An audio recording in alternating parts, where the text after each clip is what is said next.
The Red Sox and the Twins prepare to go to it in this very big ball game. Zoilo Versalles will lead off, playing short.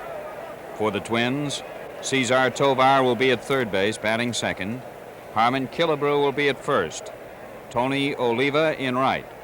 Bob Allison in left field. And the Red Sox take the field to the roar of this great crowd. Rod Carew will be at second base for Minnesota. Eulander will be in center. Zimmerman, the catcher, and caught on the mound as Jose Santiago goes out to the mound to get ready to. I talked with Jose before the ball game today. He said that he slept well last night. He feels good. He's rested. He pitched a pressure ball game against Baltimore last week to keep the Red Sox chances alive, and he's ready to pitch in this big game today. The Red Sox batting order will be Andrews, Adair, Yastrzemski, Harrelson, Scott, Petrocelli, Smith, Gibson, Santiago.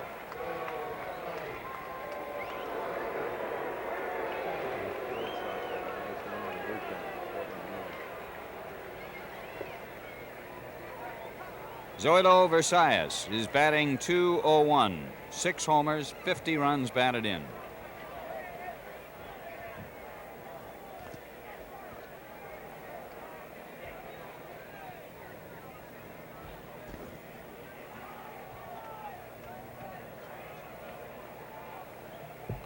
Versalles, 26 years old.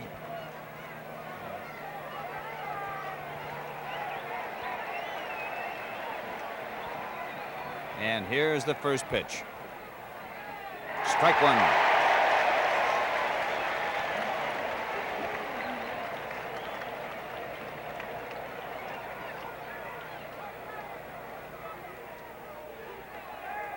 One ball, one strike.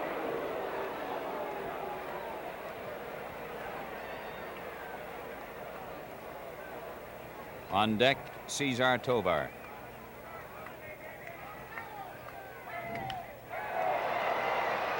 Base hit to left. Yastrzemski juggles the ball. Versalles holds at first after taking a wide turn. Zoilo Versalles gets a leadoff single for Minnesota and brings to the plate Cesar Tovar, who has had quite a year with the ball club, batting .268, 6 homers, 47 runs batted in. He is playing in his 163rd game of the year today, tying the American League record for most games played in a season. Strike one.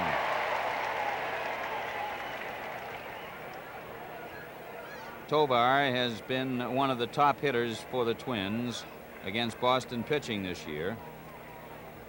He's 17 for 51 at .333 with a double, triple, and 6 RBIs.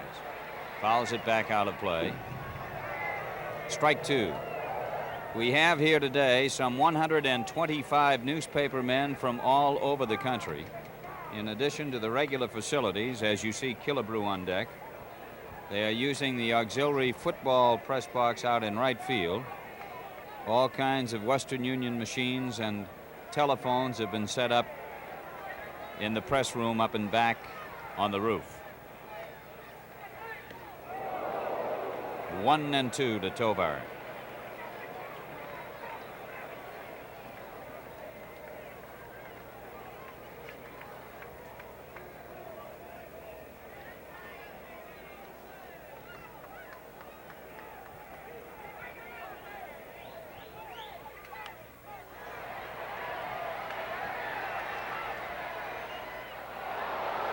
Russ Gibson apparently did not spot that ball immediately, or if he did, he thought it was out of play. Scott made a long run down for it, but Gibson, who is excellent on catching foul pops, must have somehow lost it. Well, Ken, at one time the ball was out of play, but the wind's blowing straight out to center field, and the wind pushed that ball back into playable territory. Russ Gibson was completely fooled by it, and I think that after first looking up at the ball, he took his eye off it and then completely lost it. The count is 1-2.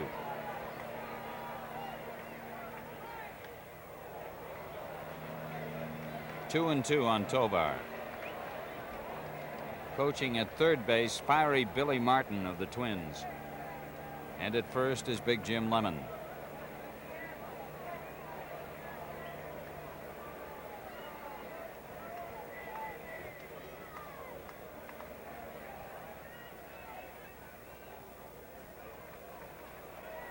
Versailles can run.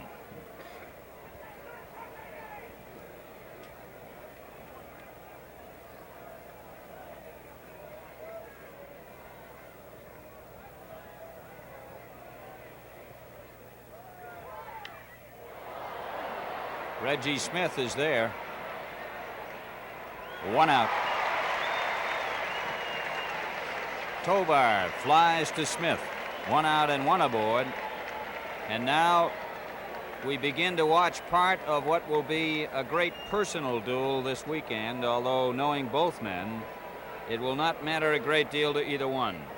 Harmon Killebrew of the Twins and Carl Yastrzemski of the Red Sox each have 43 home runs. Yastrzemski has 115 runs batted in.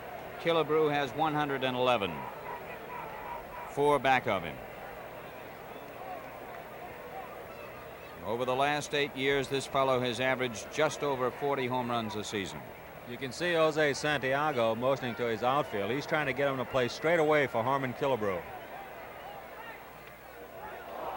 Ball 1.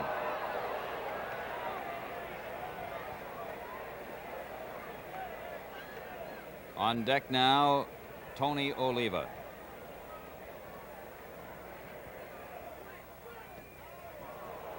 Ball 2. Killebrew is the first man since Babe Ruth to lead the league 3 consecutive times in home runs.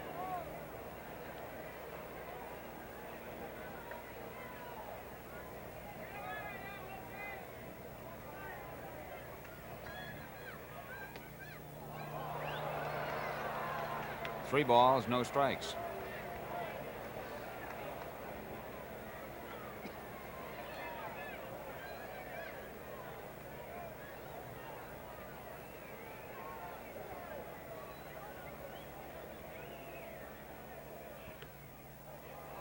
Ball 4. Killebrew gets a walk. Versailles will move over to second. So with runners at first and second and 1 down, here is the man coming to the plate now who is feared most, with all due respect to all the other performers on this club. When this man is hitting, he is a great, great hitter. Tony Oliva is batting .288 at the moment with 17 homers and 82 runs batted in after a very slow start this year in which he had several injuries of various types. Against Boston, he's 17 for 43 at .395. There's a base hit. Versailles will score on this one, and it is 1-0 Minnesota. Oliva banging a single to center field to score Versailles. Killebrew to second base, and the Twins jump into an early lead.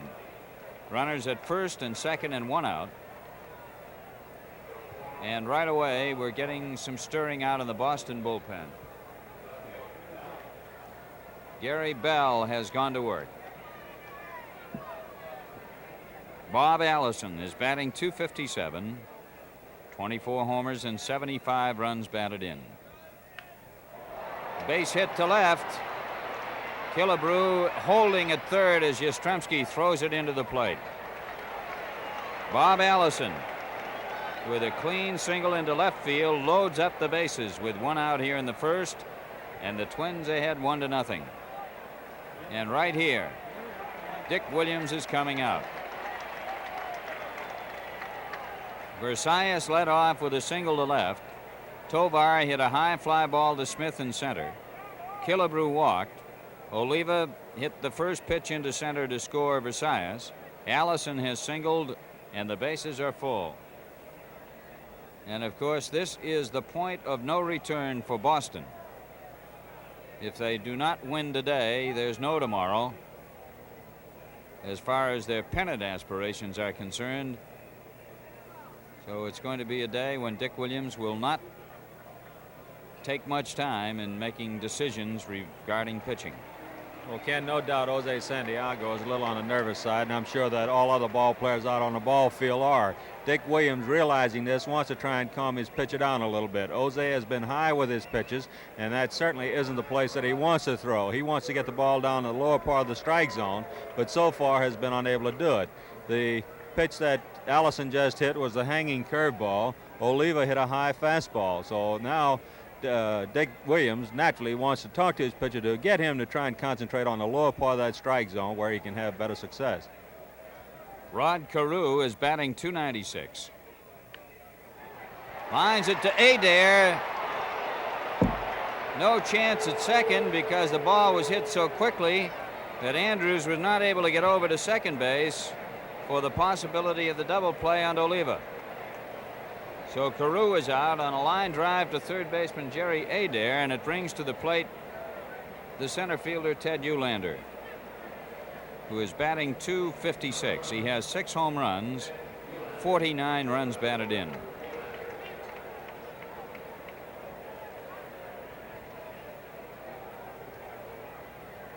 Two out and 3 on.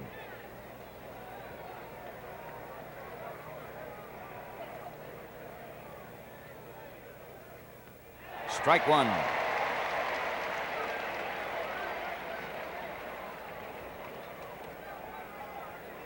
Jerry Zimmerman is on deck.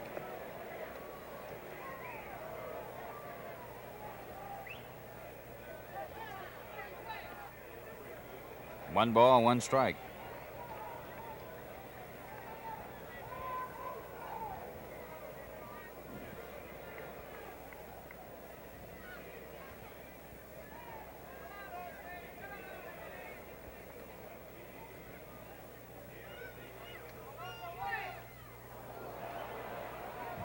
Two and one.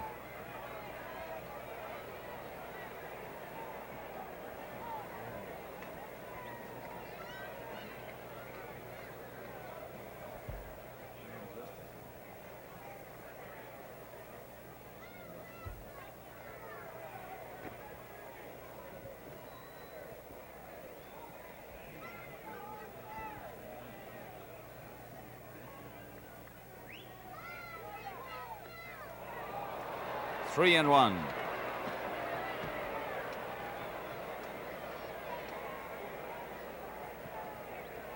The Red Sox dugout. Pitching coach Sal Magley there in the foreground. 3 and 1 to Eulander.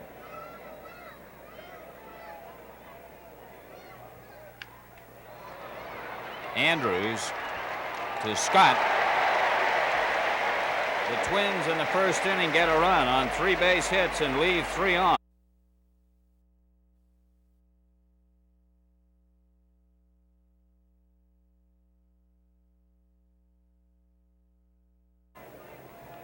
At third is Tovar. The left fielder is Bob Allison. Ted Eulander in center. Tony Oliva in right.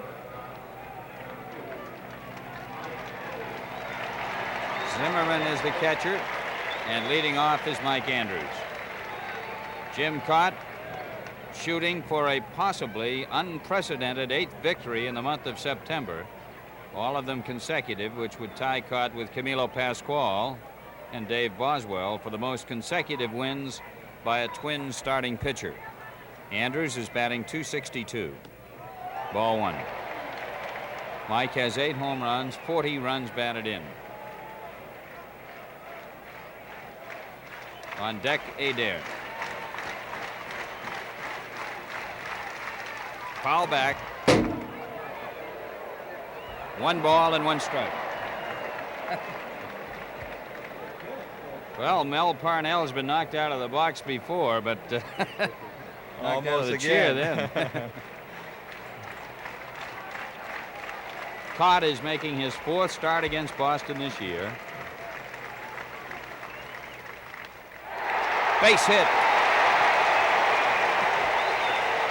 Eulander with the ball. Andrews lining a single into left field to lead off for Boston.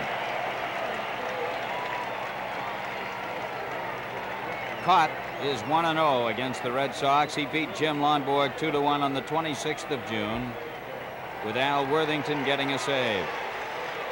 The batter, Jerry Adair, is at .264 on the year. 3 homers, 36 runs batted in. Twins lead 1-0. This is the last of the first. Ball 1. There was considerable kidding in both dugouts before the game, which is always a sign of tension. Here's one of the fellows who is kidding some, Carl Yastrzemski.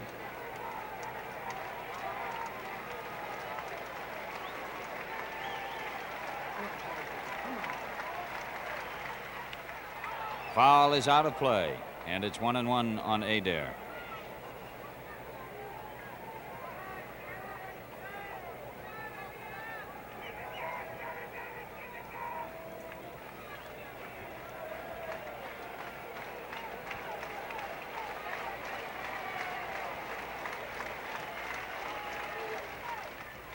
Another foul back. And it's 1-2 now on Jerry. Coaching at third base is Eddie Popowski. And at first is Bobby Dorr.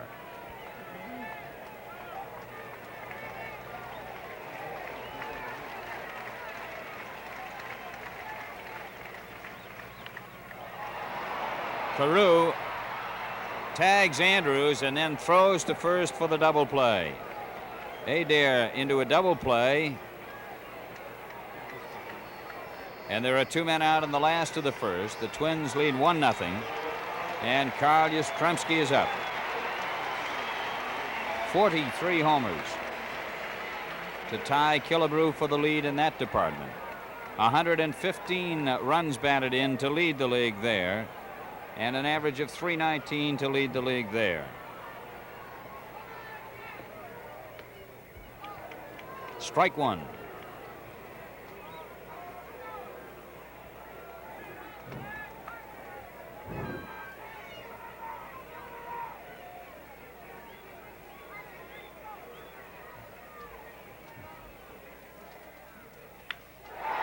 Line drive, base hit into the corner. Yaz takes the turn and holds at first base. Yastrzemski with a sharp single into right field, fielded by Oliva. With the heavy rain that we had in Boston last night, there is a little bit of a problem as far as the outfield is concerned. It is soggy in spots. Ken Harrelson is batting .260. He has 12 homers, has driven in 52 runs.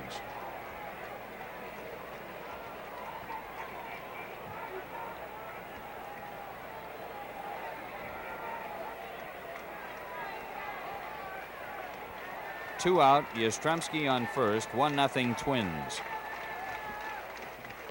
Strike 1.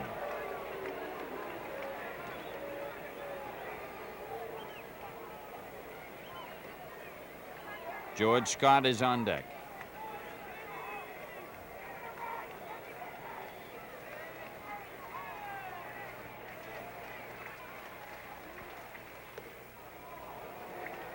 Ball 1-1.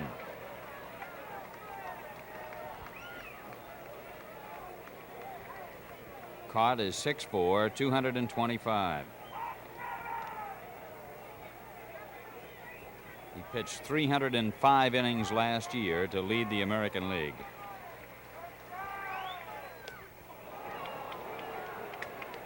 One and two to Harrelson.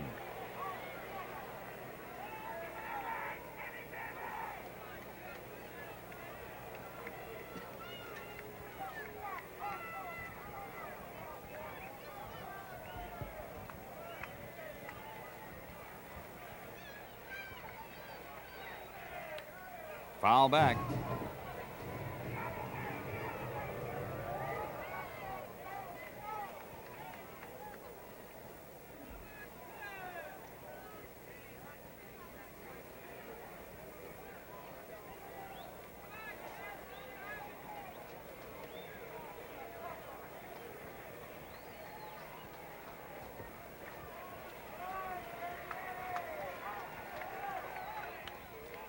Still another. 1-2 the count.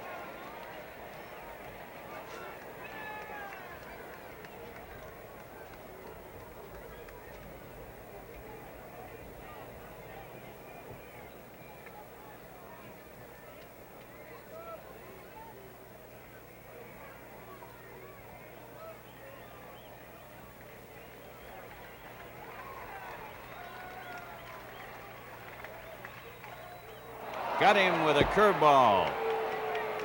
Caught, strikes out Harrelson, and that is it in the first inning for the Red Sox.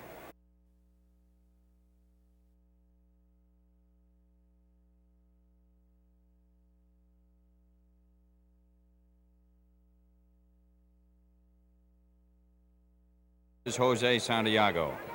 Zimmerman at 170 with 1 homer and 12 runs batted in. Strike one.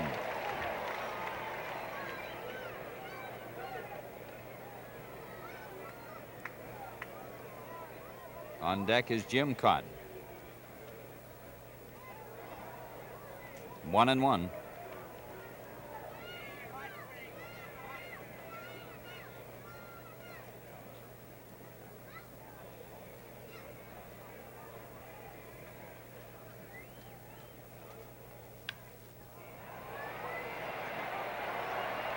George Scott takes it. 1 out in the second. Jim Cott is a good hitter. His average this year is 173, and he has 1 home run and 4 runs batted in. But other pitchers know that he's liable to beat you at the plate anytime. He's had at least 1 home run every year except 1 while he's been with the Twins. Last year he had 2 homers and 13 runs batted in. Andrews gets an easy hop and gets him. 2 out in the second. There's one thing about today: if Santiago and Cott both work all the way, we're going to know reasonably soon, because both of them are fast workers. Although Cott was working just a little bit slower than usual, as was Santiago in the first inning, because both of them had early trouble. Versailles had a single to left field his first time. His average at 202.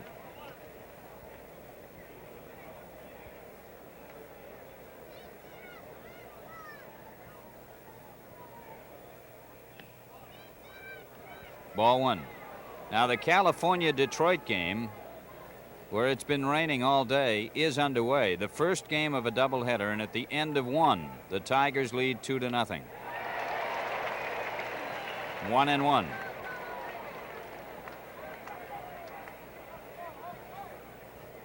Detroit 2, California nothing after 1.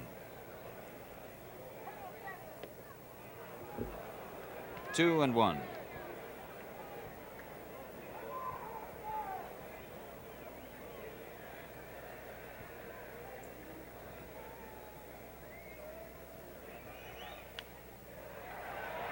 Ball is out of play. 2-2 on Versailles. Twins ahead 1-0 in the second with 2 out and nobody on.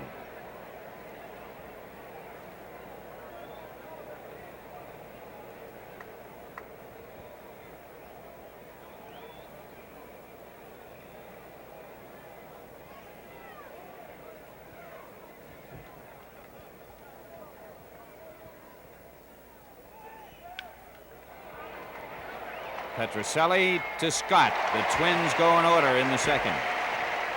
No runs, no hits, and nobody left. After 1.5, Minnesota won.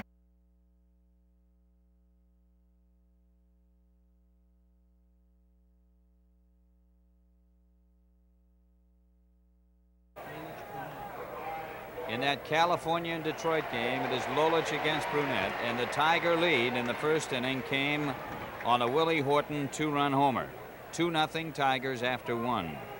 Scott is batting .300, facing left-hander Jim Cott. Strike 1. George, against the Twins this year, is batting .270 with 10 hits and 37 at-bats.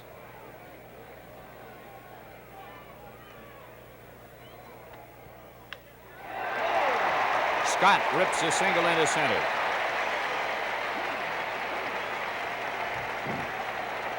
Runner at first, nobody out, second inning. And the batter is Rico Petrocelli.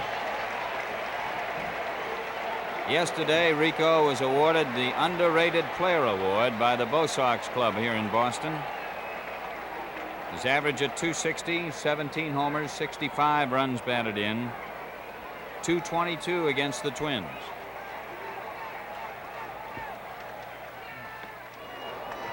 Strike one.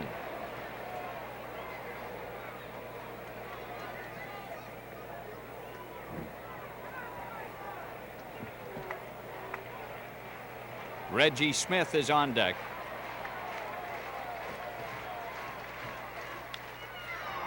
High pop fly ball. Oliva is coming in, and he makes the catch. Petrocelli flies to Oliva. One out and one on. Well, Kenny, that fly ball gave everybody a few anxious moments. It appeared as though Tony Oliva would lose the fly of the ball. He slipped as he started to break. This outfield is very slick. There's a lot of water standing in it. You will see the ball going into the outfield die quickly on the ground as the water will slow it down. And outfielders, I'm sure, will have a lot of trouble trying to maintain a proper footing at all times. Reggie Smith is batting .251, 15 homers, 61 runs batted in. Foul ball.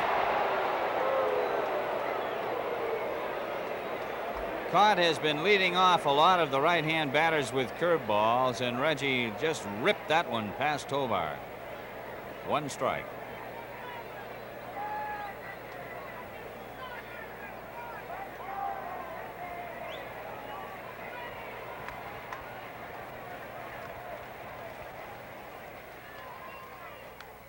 Foul back. Two strikes, the count on Smith.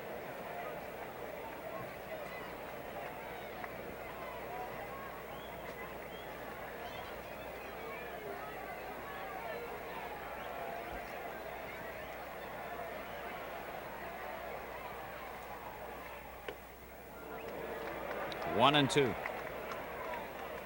Smith was once the property of the Minnesota Twins.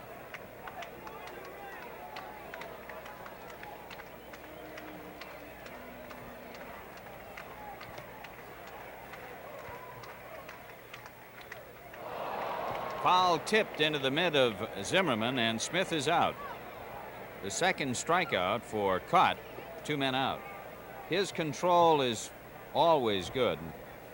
He walked only 56 men all last year, which is a ratio of 1 in every 5 2/3 innings. Russ Gibson at the plate is batting .207. He has 1 home run, 14 runs batted in.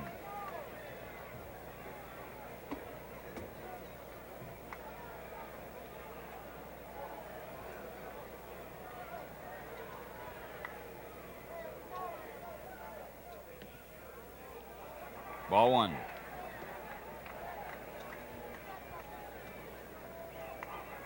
Jose Santiago on deck.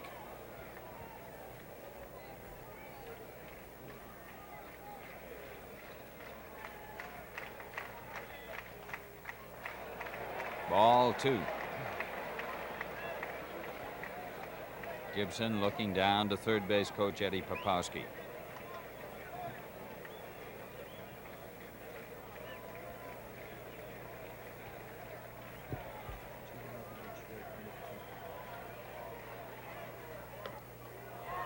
Strike call, 2-1. It is now Tigers 2, California nothing at the end of 2 in the first game of their big doubleheader today.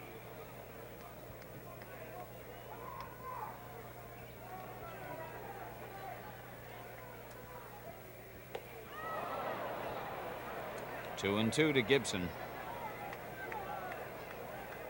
Well, that fastball was a little high to Russ Gibson, but Russ had one thing in mind. If he could have been able to get the good part of the bat to it and get it up in the air, the wind could do the rest for him and get it out of the ballpark and put the Red Sox ahead. You'll see many batters go for the pitch up around the shoulders. Strike three called as he hit the outside corner of the plate, and the Red Sox are down in the second. No run.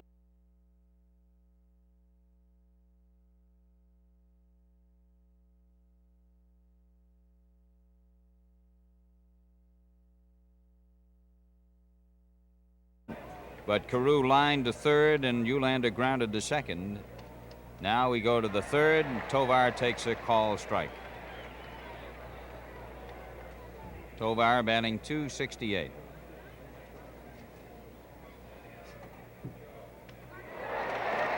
Strike two.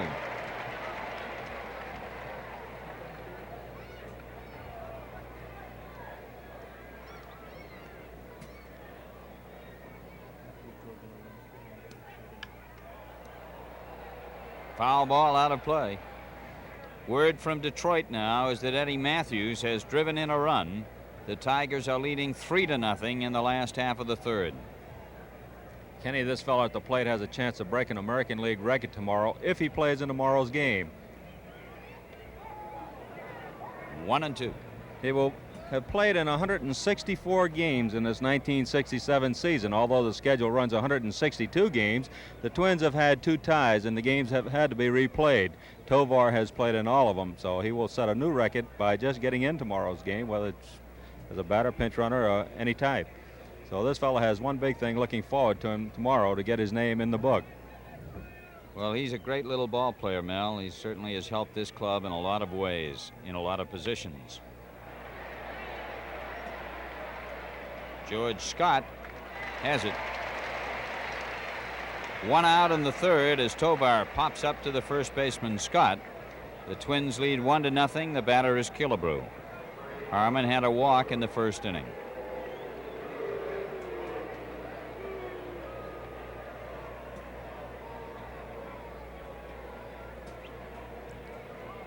Well, after all that rain yesterday and last night, we thought we'd get more today, and it's just turned out to be beautiful.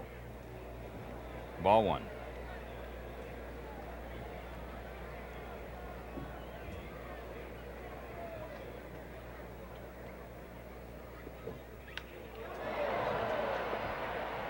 Yastrzemski back against the wall.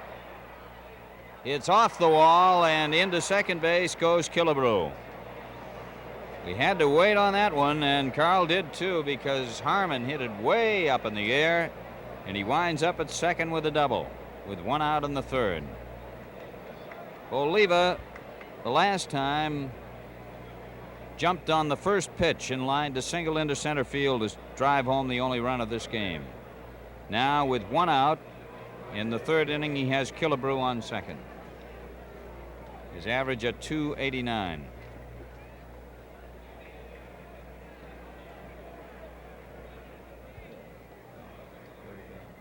Gary Bell has started to warm up again in the bullpen. He was up in the first inning.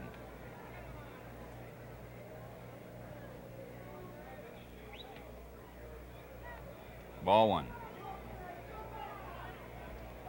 Oliva's a very difficult man to defense because he hits the ball to all fields with authority.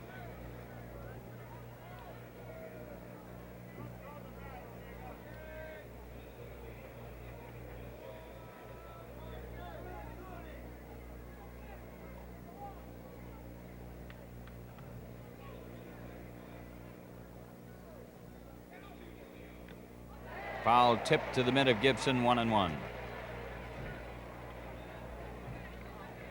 Oliva earlier this month set a club record by getting 9 hits in a row, 3 hits shy of the major league record for consecutive hits, and Bill Dillman of Baltimore stopped him finally in a series in which he collected a fantastic total. I forget the exact amount, but he got something like 15 out of 17 all told.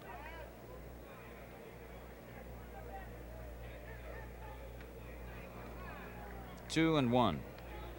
Well, when Tony first came into the major leagues, the pitchers tried to work him outside with real hard stuff, and the defense swung him toward left field, making him hit that way. But after all the pitchers started pitching in that manner, this fellow developed into a good outside hitter, and now they're pitching him inside and moving around on him, and now he's a good hitter to all field. So he's one of the best in the game and handles the bat very well, Ken. A very hard fellow to pitch to, and the defense. Good sharp breaking stuff down, 2-2. Detroit is now leading California 4-0, and they're still up in the third. There is Cal Irmer, the manager of the Minnesota Twins. Right alongside him in the first row of boxes is Calvin Griffith, the president of the Minnesota club.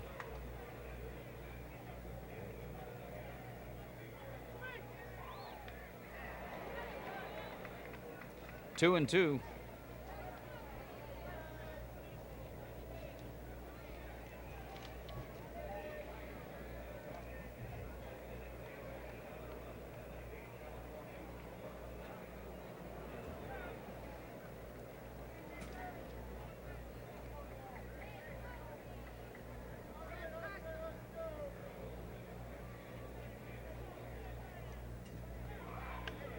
Foul ball out of play.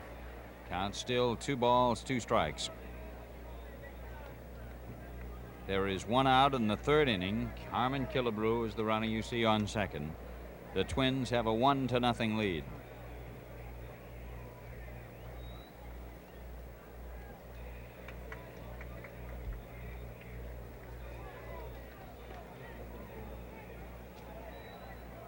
It is now Detroit 4, California nothing at the end of 3. The Tigers have been retired in the 3rd.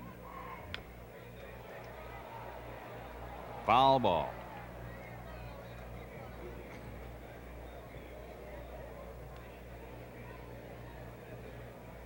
Harmon Killebrew going back over to second base.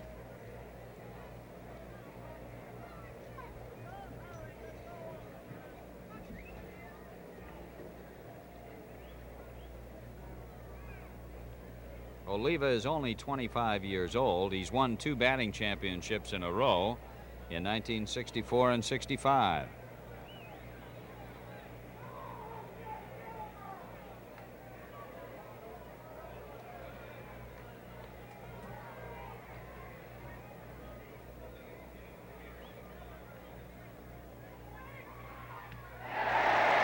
Big strikeout. The first one for Santiago. There are 2 men out. That's the 60th time this year that Oliva has K'd, and the batter is Allison. Bob had a single to left field in the 1st inning. His average, .259.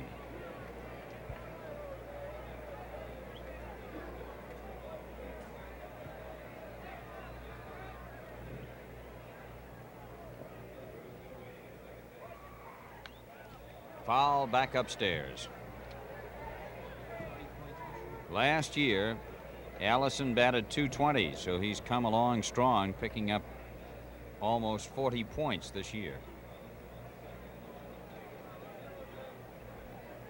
He has, of course, played more this year, too.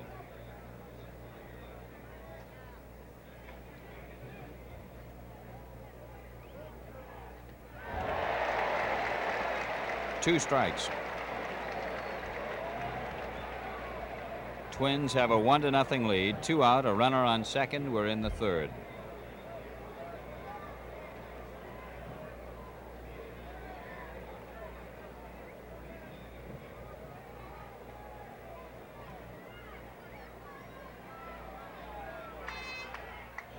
Check swing, foul ball.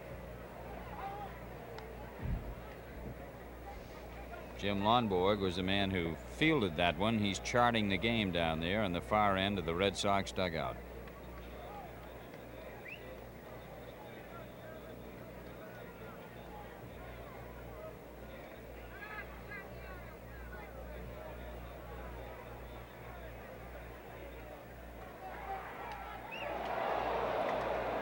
One and two. Pitch had him fooled, but was a little bit too close to him.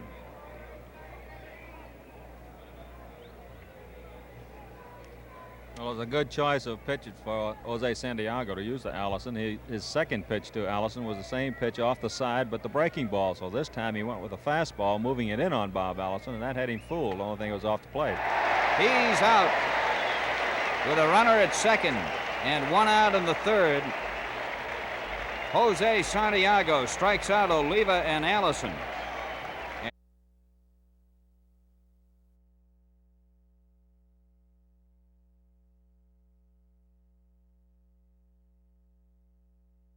Mel had seen him in the minor leagues and had said go after that first pitch, that first fastball, and Jose did, and it paid off for him. Ball one.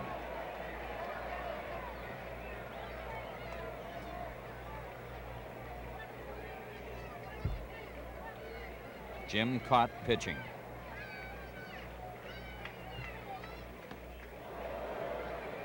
One ball, one strike. You know, the do-it-yourself hobby can be a lot of fun, but not when it comes to cleaning your own windshield.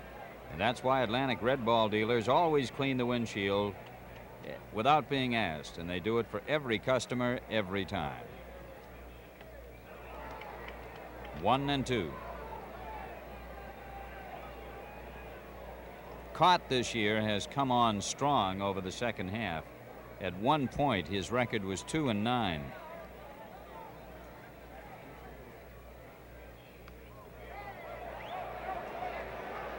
Two balls, two strikes.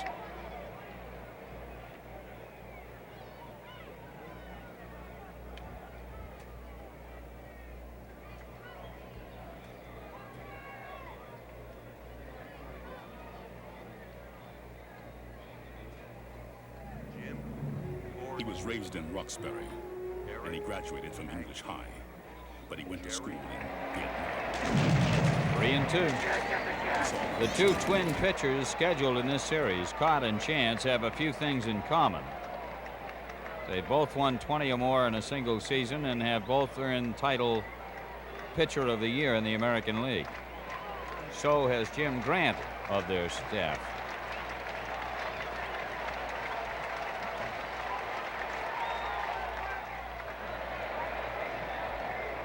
Still 3-2 on Jose.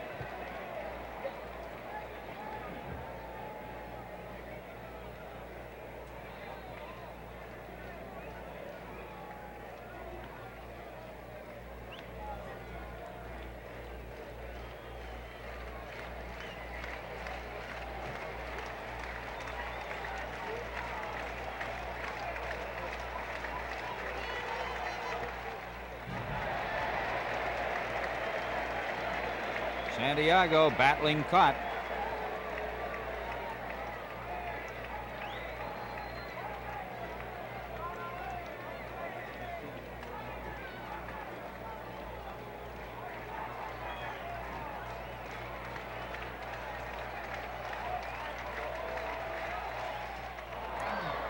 Strike three. That is the fourth strikeout for Jim Cott in this ball game. With one out in the third and nobody on, and the Twins ahead 1-0. The batter is Mike Andrews. Mike had a single to left field in the first inning.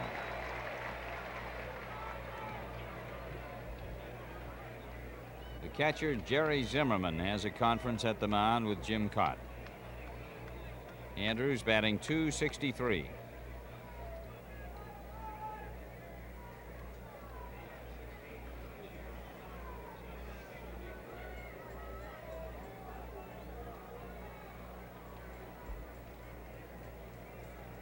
Plate umpire Jim Honachek goes out to the mound.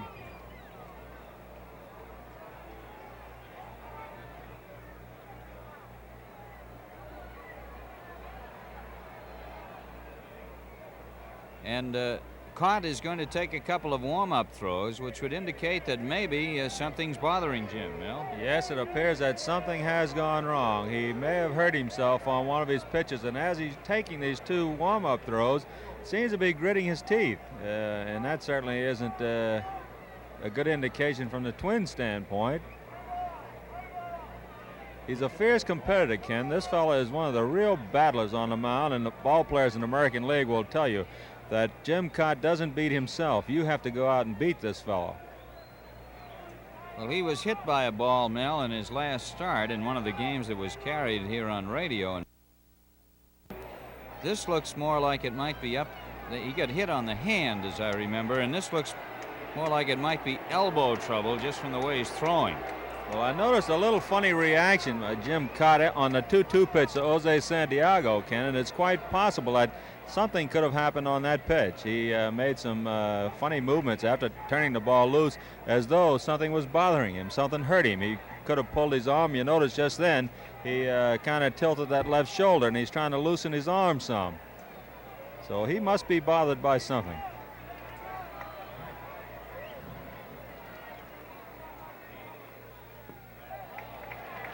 Well, you could see him grit his teeth right after that one. Ball one.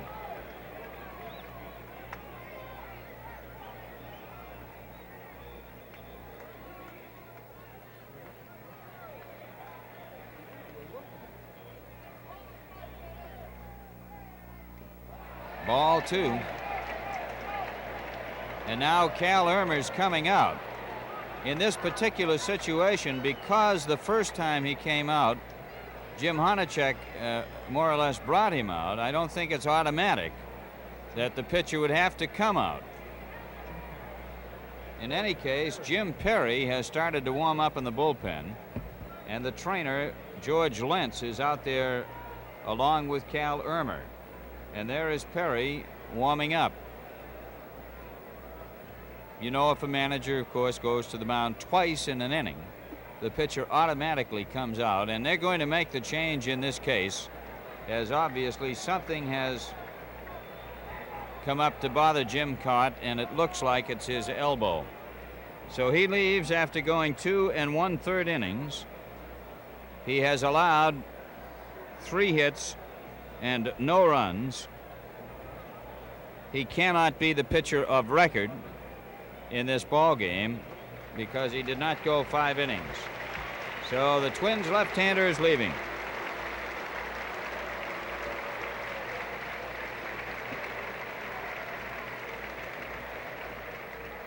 And coming on now to pitch is Jim Perry. Well, Jim Perry is a tall right-hander.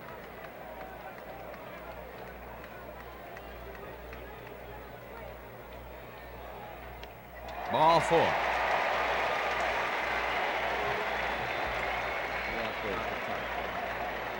That walk is charged to Jim Cott, as the count was 2-0 when Perry came on.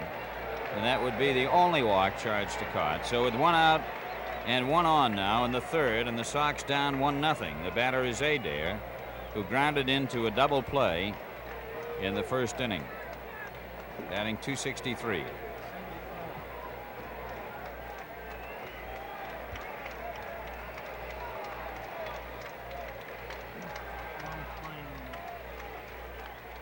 Foul ball, back out of play. And we're getting action once more in the Minnesota bullpen now.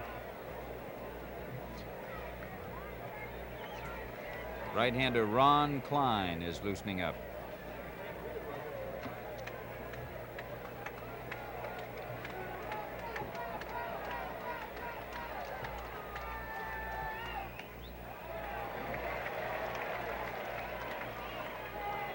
Adair taking a good look at ball 1. 1-1.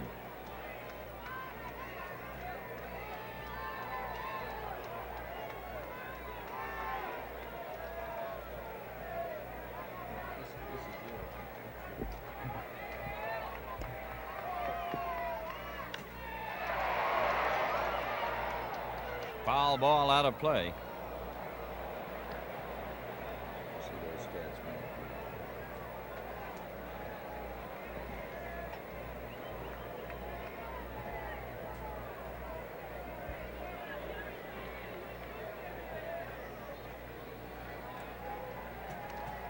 There is Yastrzemski watching intently from the on-deck circle.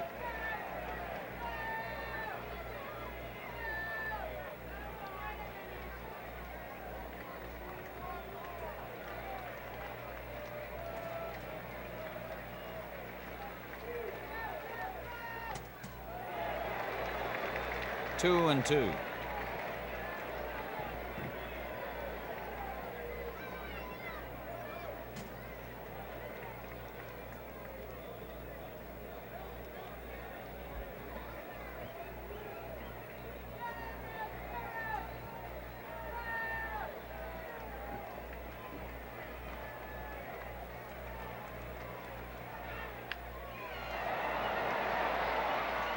Throw to first base.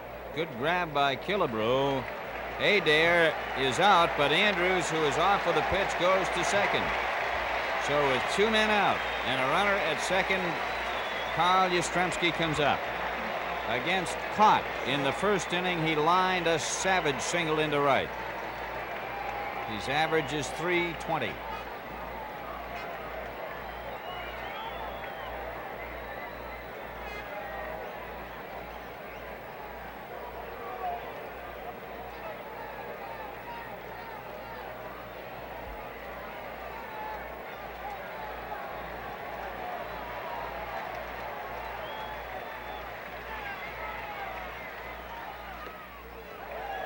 Ball one.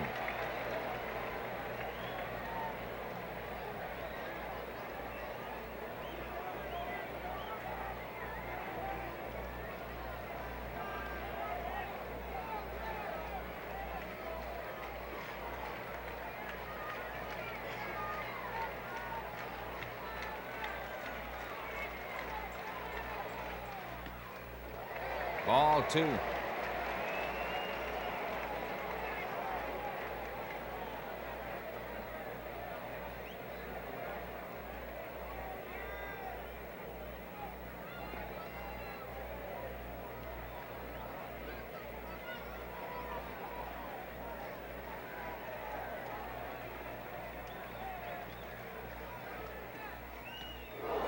Wow. 2-1.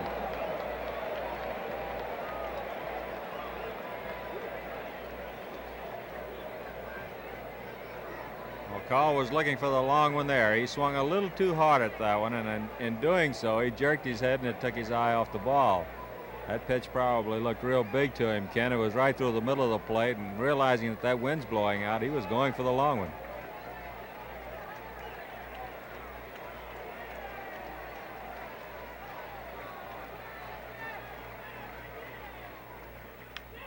Foul ball is out of play. The count to Yastrzemski is 2 balls and 2 strikes. 2 out. Mike Andrews is the runner at second. The Twins have a 1-0 lead, and we're in the last half of inning 3.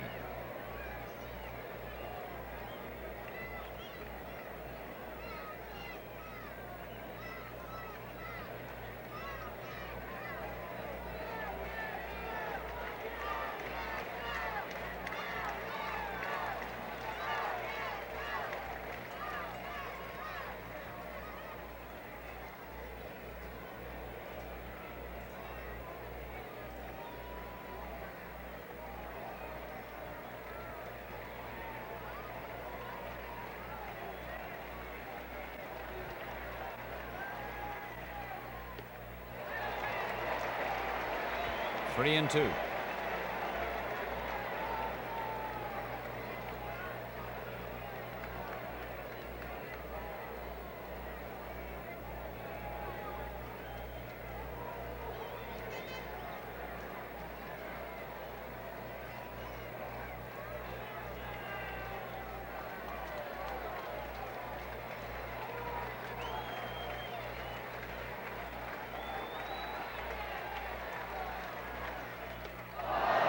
Strike 3. Jim Perry gets him. And the Red Sox are out in the 3rd inning. No runs.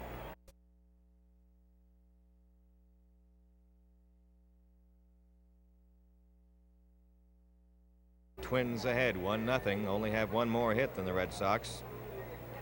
Carew lined out to Adair in the 1st inning. That's to Scott. They just get him. Boy, that wasn't long before Carew, who was really pedaling down that line, almost beat that throw. I don't believe Santiago realized he was that close.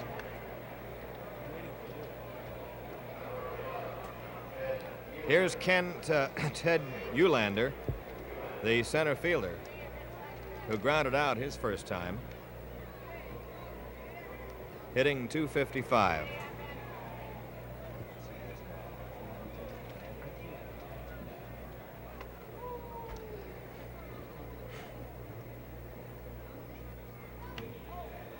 That's out of play.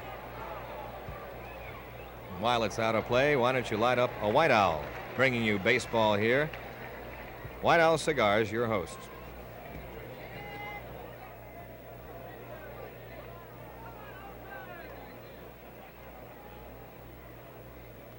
One out, one strike. Well hit toward right center, but room for Harrelson. And he boots it. It gets by him, chased down there by Smith. And into third base goes Eulander, streaking in. And we'll wait to see the scoring on that. It appeared that Harrelson had it. He crisscrossed with Smith, who may have been shaken up a little on that play. Smitty slow to get back to his position.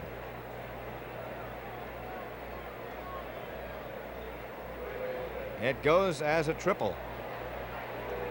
Harrelson was right there, and all of a sudden, the ball went by him.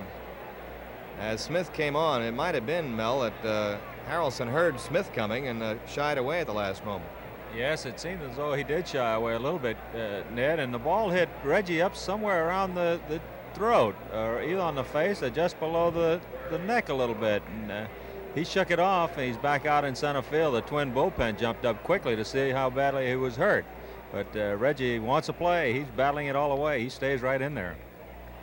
Count ball one to Zimmerman. Jerry Zimmerman up. Now the Red Sox have the infield in, as you see. One out and a runner at third. And this is the man that Santiago wants to strike out or have keep the ball in the infield. Ball two. Zimmerman popped to first base in the second inning. 1-0 Minnesota. They're threatening for another one.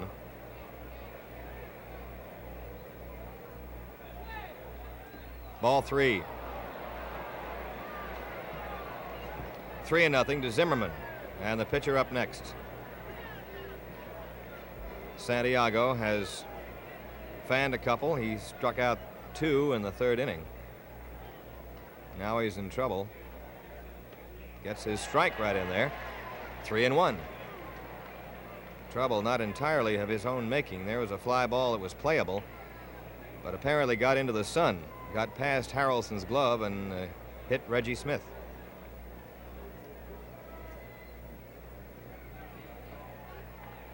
Strike 2. Comes right back in there, and now it's a full count.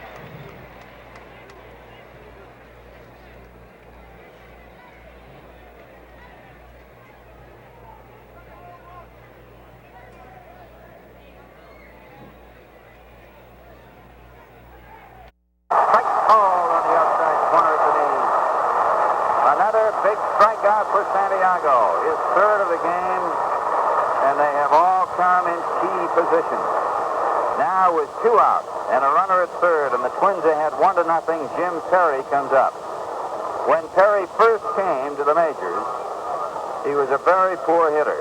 Now he is not a bad hitter, and he hits the ball a lot to left, particularly down into the left field corner. Runner coming down the line at third a long way. The pitch is in for a ball to Perry, as Eulander was bluffing strongly.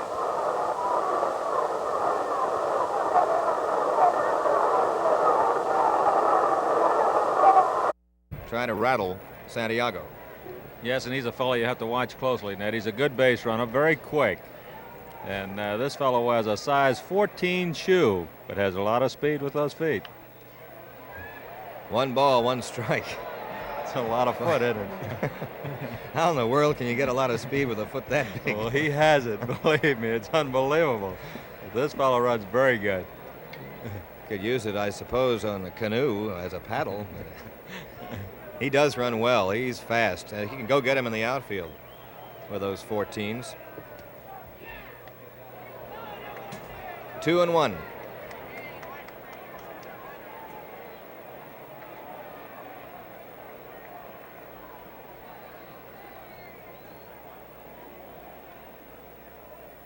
Minnesota leading 1-0. 4th inning. The game. Fly to center. Reggie back. That's it. Not too far from the center field fence.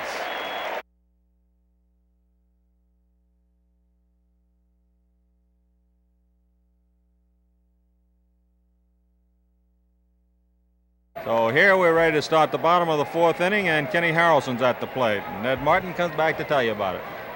All right, thanks, Mel. Harrelson called out on strikes his first time up. Strike one from Jim Perry. Kenny is hitting .259 at this point. He'll be followed by George Scott and Rico Petrocelli.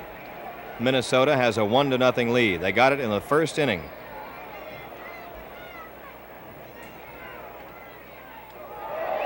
Bye, everybody. 1 ball, 1 strike.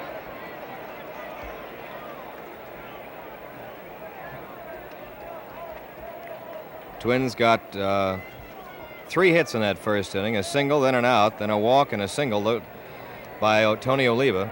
Oliva's single drove in the run. Ball 2.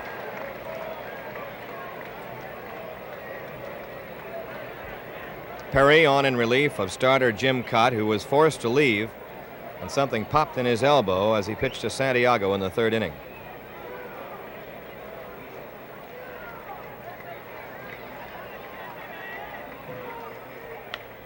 Out of play. 2-2.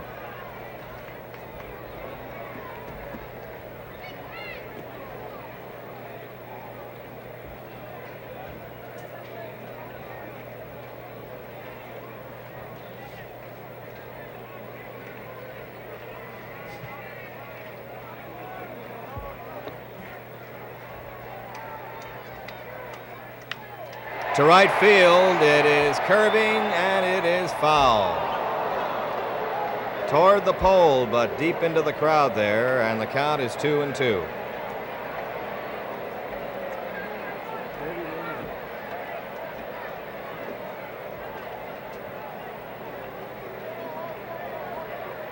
Two balls, 2 strikes.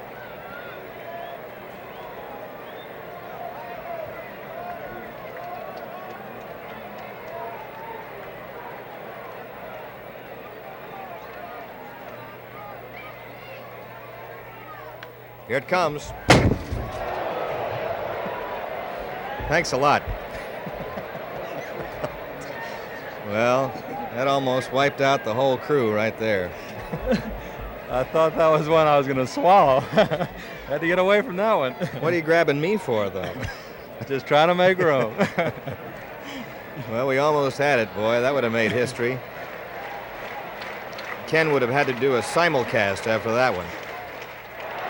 There is strike 3 to Harrelson, and Jim Perry picks up his 2nd strikeout. The Red Sox batters have fanned 6 times so far. Cott got 4 of them.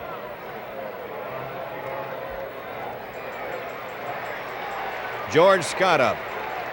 George grounded a single to center field in the 2nd inning, and he's batting .301.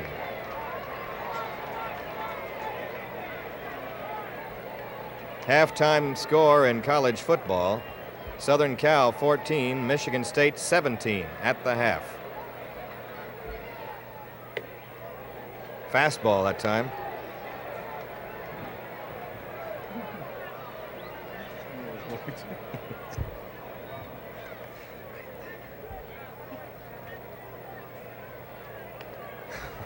One and nothing. Well, that ball really did come up here. Yes, we're working from a new position here in the TV booth, and Ned, I think I prefer the other. I think so. This is Line Drive Alley right here. All right. Scott taking a strike. 1 ball, 1 strike.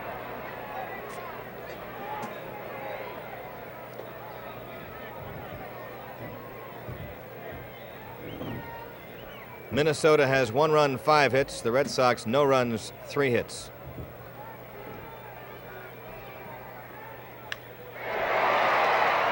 There is Carew playing just right for Scott that time. Back on the grass and behind second base. They're playing Scott more up the middle these days, and that takes care of George for the 2nd out. 2 away. Petrocelli up.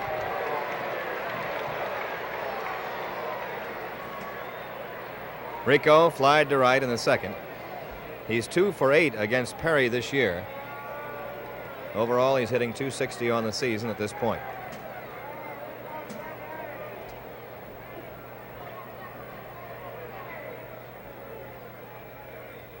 Here it comes again.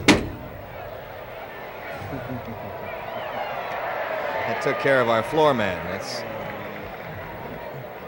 I don't know, these fellows, we've been with them all year. We traveled with them and broadcast their games, and they zero us in at the last minute. Boy, that was hit close. Count at 1 strike on Petroselli. Just missing outside. 1 ball, 1 strike.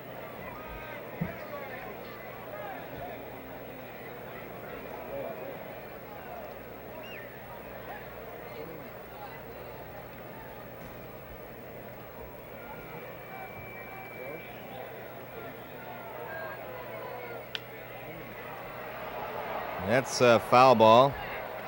Tovar playing it anyway, just in case.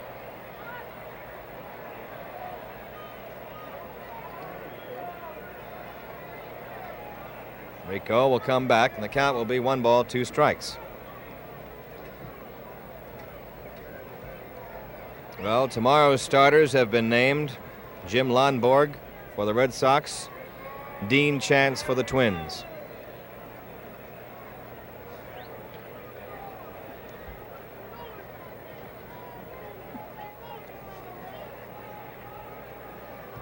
One and 2. We're told the Tigers have added another run against California, leading 5-0. 4th inning, I imagine.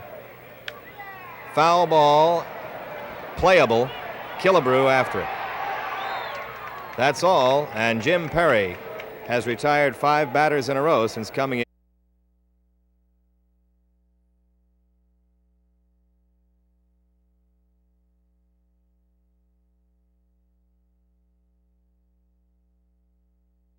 And grounded out. He has scored the only run of the game. Right now hitting at .202.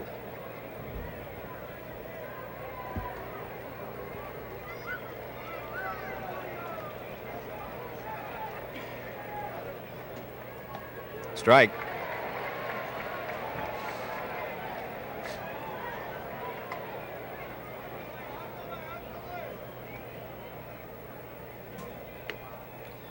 Ball. 1-1.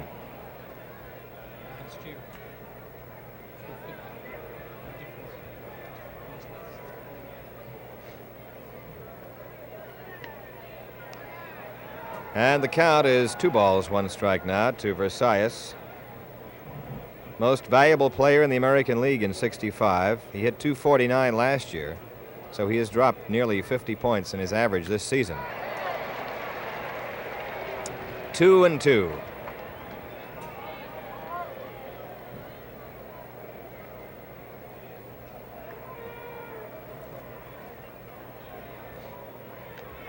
Got him. Foul tip held by Gibson, and Santiago picks up a strikeout, his 4th.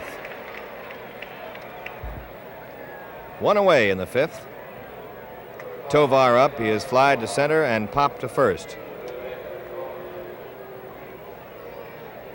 Tovar batting .267 and a strong .267.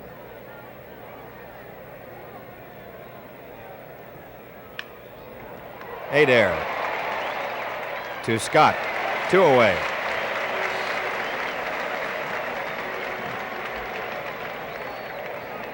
Funny little hop that Jerry took on that grounder. Thought it was going to hop higher, I believe. It came right to him. Well, here's the Brew again. Harmon Killebrew has walked and hit a high double off the wall. It was a fly ball that just went over Yastrzemski's head. Harmon is hitting .266.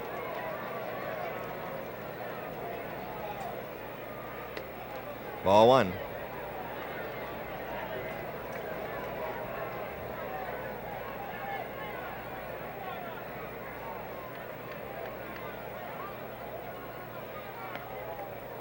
Curves him outside, ball 2. 2-0. Oliva's on deck. Minnesota 1, Boston 0, top of the 5th.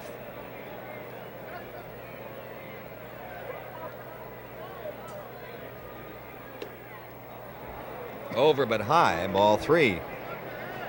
So now he's behind to Killebrew, 3-0.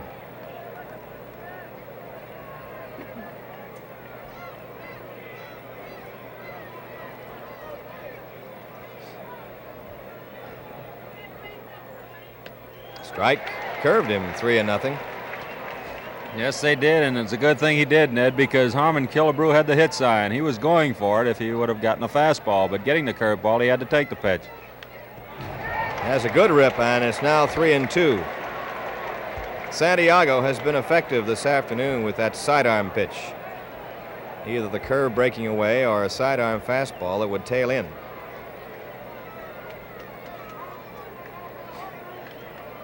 Count is 3-2 to Killebrew with 2 out.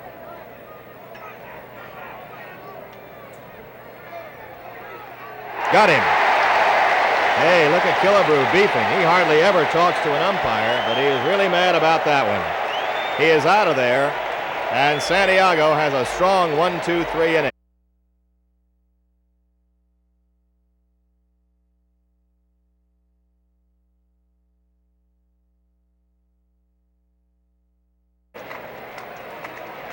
Struck out batting right-handed against Cott. Now he's left-handed against Perry.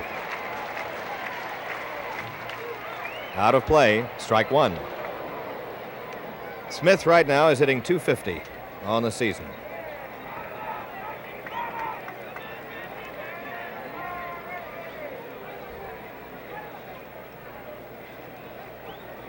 Reggie playing against a team that he originally signed with, the Twins organization.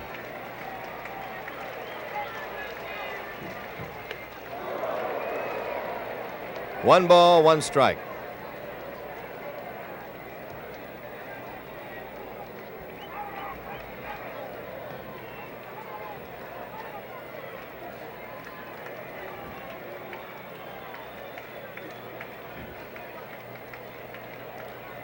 Perry has had a fine lifetime mark against Boston teams. 21 wins, 9 losses against the Red Sox over his career.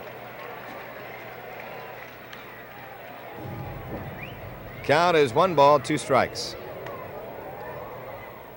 He's beaten them once this year, lost to them twice. But generally has been very effective against Boston. Smith is 1 for 8 against him this season.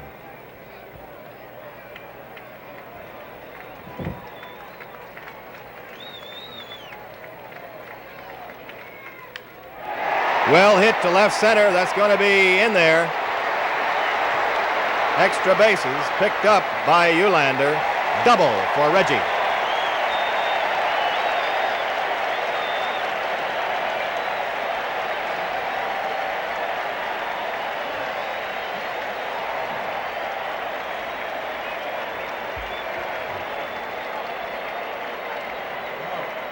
So for the first time really in this ball game, this big crowd has come alive.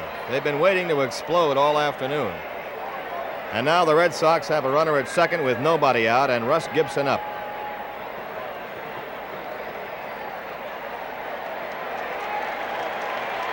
Gibson going back toward the dugout. And Dalton Jones is going to bat for him.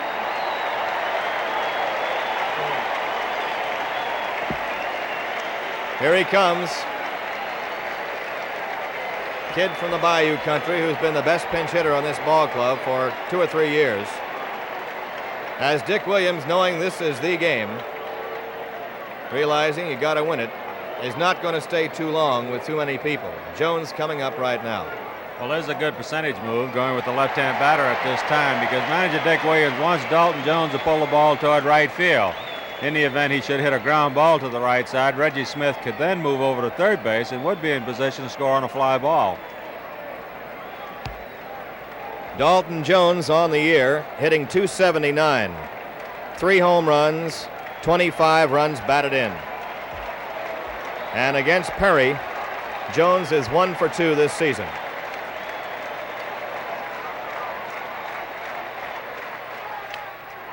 That'll get the runner over, and it's a bad hop. Safe.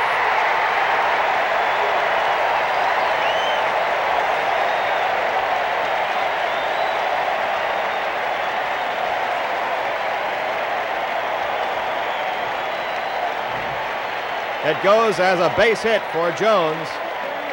A bad hopper to Carew, as you saw. And Jones running hard down the line, beats it out for a hit. sending the runner to third, and Cal Irmer coming out from the dugout. Here is Irmer coming out to talk to Perry.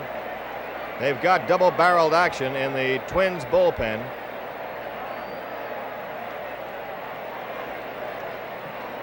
Well, Ned, on that play, the cat-like actions of Rod Carew certainly saved a run there, because that ball came up high over his right shoulder, and quickly he got his bare hand up to stop the ball. If the ball continues on over his shoulder and goes into short center field, Reggie Smith would have been able to score easily. Well, he got it in a hurry, and he almost got his man at first, but Jones kept hustling down the line and beat it out. So now runners are at first and third, nobody out, and Santiago at the plate. And now let's see what kind of play they put on. Well, I wouldn't be a bit surprised to see a sacrifice here, trying to get that runner in from third base and trying to move the runner at first base up in the scoring position at second. If Santiago could push one to the good side of the field, which in this case would be toward first base, it could be a very big play. Ball one. He was not squaring to bunt that time. He had the take on. There, the left-hander is Jim Merritt to his left, and the right-hander is Ron Klein, working from Minnesota. The bullpen activity as the Red Sox have their first real threat of the afternoon. They trail 1-0. Fifth inning. Ball two.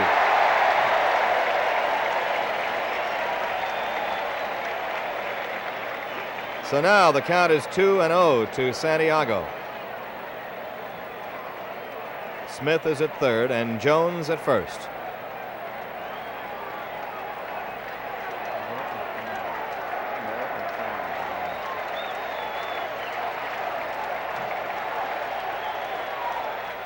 Strike one. Boy, he had the big rip that time, and he was going for the base hit. The Twins infield playing at double play depth. They're not looking for the bunt so much. They have Tovar ready at third, but he's not charging. They're hoping for a ground ball that would give them a double play. They'd concede the run, unless the ball was hit sharply to third. Strike two. 2-2. Minnesota leading 1-0. Perry trying to pitch his way out of a jam in the fifth. Mike Andrews is on deck.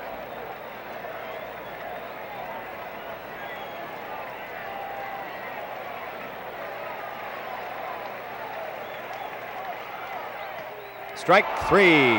He's out of there. Big strikeout for Perry. That's his third.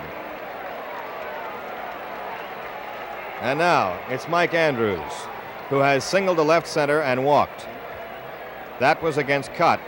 The walk, he was 2-0 when Cott left with a bad arm, and Perry came in through ball three and ball four. The walk charged to Cott. Mike is hitting .263, going 1 for 1 today.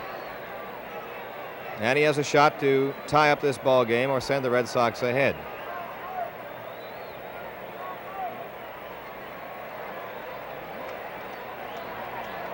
One away. Runners at first and third. Hold close. Strike.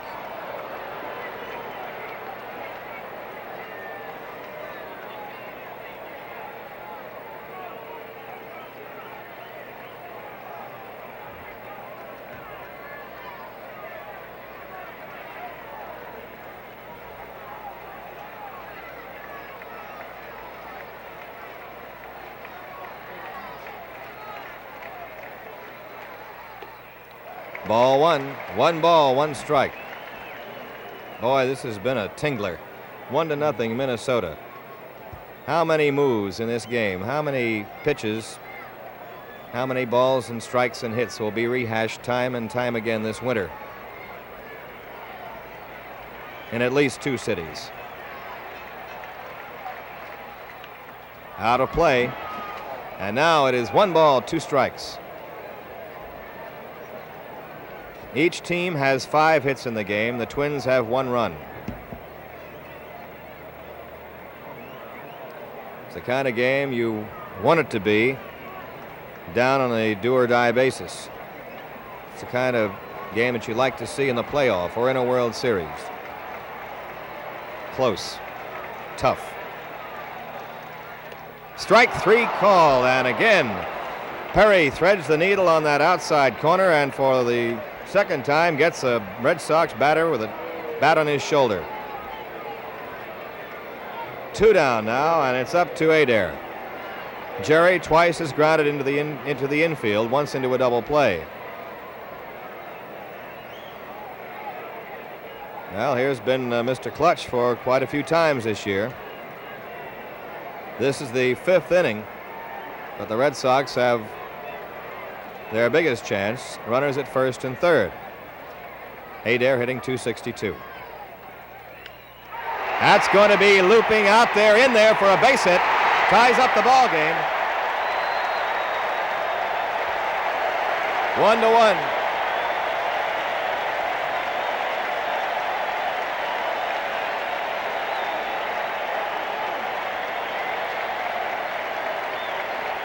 And the Big A has done it again. A little handle hit into shallow center to drive in the tying run with 2 out in the 5th inning. Tovar, or Carew rather, started for that, and he fell. I don't know if you caught it, but he fell trying to get back to it. He was going to try to overrun it. He was kicking the dirt just now out there as if he thought he might have had that if he had not slipped on the skin part of the infield. But it goes as a base hit, an RBI, and here's Yastrzemski. Hitting .319, he's 1 for 2 today. Score tied, 1-1, runners at first and third. That's Jones down there at third. Foul, strike 1.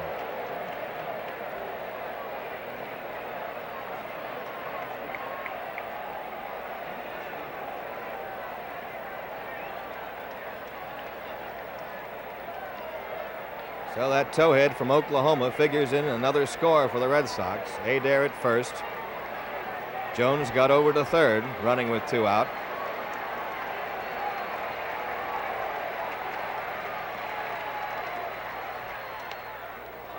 And it is 1 ball, 1 strike to Yastrzemski.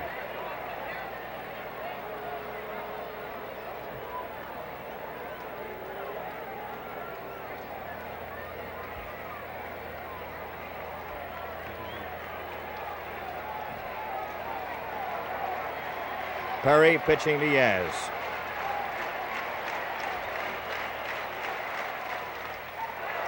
Ball 2. 2-1.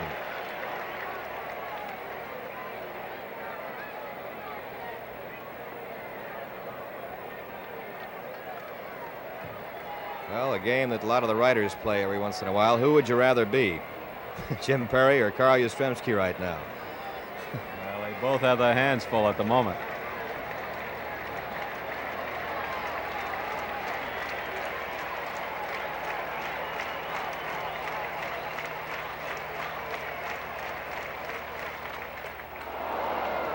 Big cut.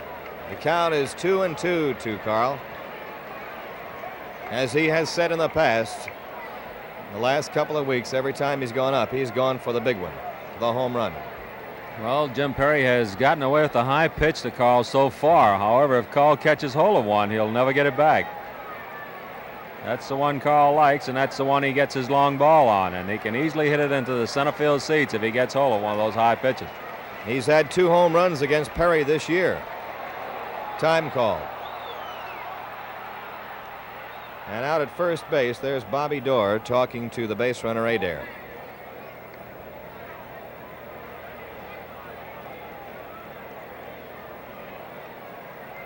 Now, at the pitcher's mound, Jerry Zimmerman wants a word with Perry. Kind of concerned now. Yes, I think he suspects something here as Jerry Adair walked over to talk to Bobby Doerr. Zimmerman may be looking for the double steal now, and he just wants to check with his pitcher and remind him that he will probably throw back to the pitcher if the runner should break. And, of course, it could be a decoy by Doerr, faking the call on a double steal to shake him up a little bit. We'll see. Ball 3. 3-2. Very difficult to reason why you'd want a double steal, though, with Yastrzemski up. At third base is Dalton Jones. And at first base, Jerry Adair, held by Killebrew. It's full now to number 8. 3-2 to Yastrzemski.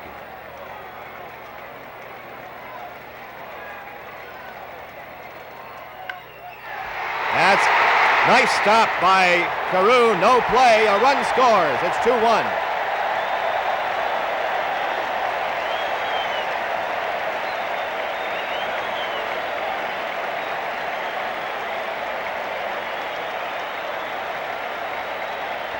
An infield hit for Carl Yastrzemski and a run batted in, his 116th. And there's the Twin bench, a little bit dejected after that one. With Carl's 116th RBI, he brings his average to 321. There was a fine play by Carew, but nobody was covering first. Well, Ned, you mentioned earlier that many plays in this game will be rehashed for a long time, and there's one. That pitcher will be talking about this for a long time because he failed to cover first base. There's Harrelson up, taking ball 1. It's 2-1 Red Sox in the 5th inning. Kenny Harrelson has struck out twice this afternoon. Well, Carew made the play. He looked to the base and nobody was there. Killebrew, of course, was hauled off the bag, going after that ground ball, and Perry did not cover. Ball 2, 2-0.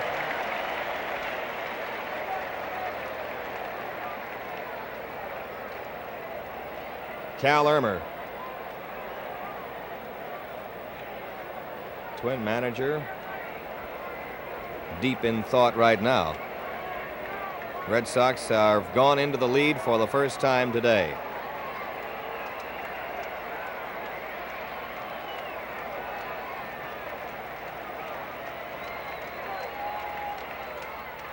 Strike.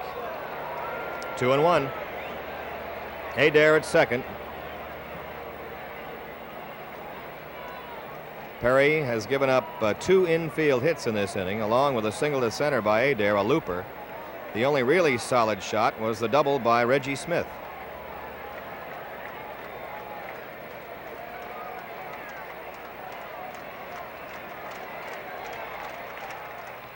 Strike 2.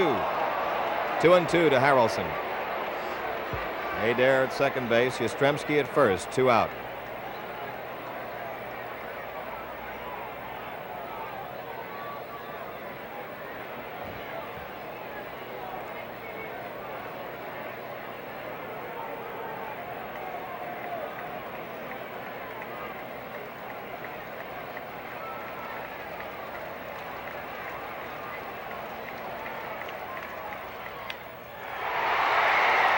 Foul. And Nestor Shylock a little bit perturbed on that one. I think he had a lot of people perturbed on it. He was waving his hands, as you saw, and finally got it in foul ground. And Nestor seemed to be a little excited on that play. He started jumping around before giving his sign.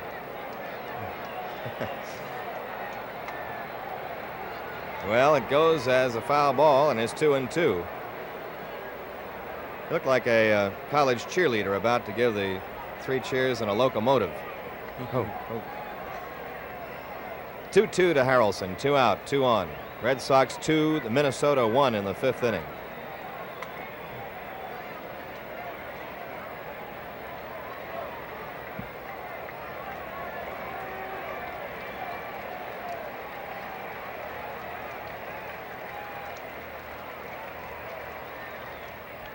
Here it comes again. There we go.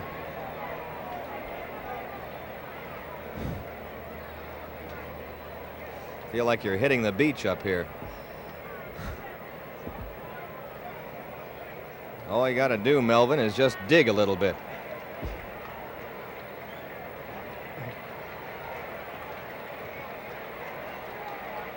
The count is 2 balls, 2 strikes.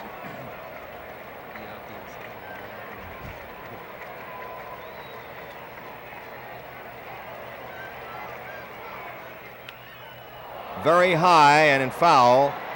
Tovar under it. That's it. And that's all for the Red Sox in the 5th, but they'll take the field to the cheers of this big crowd.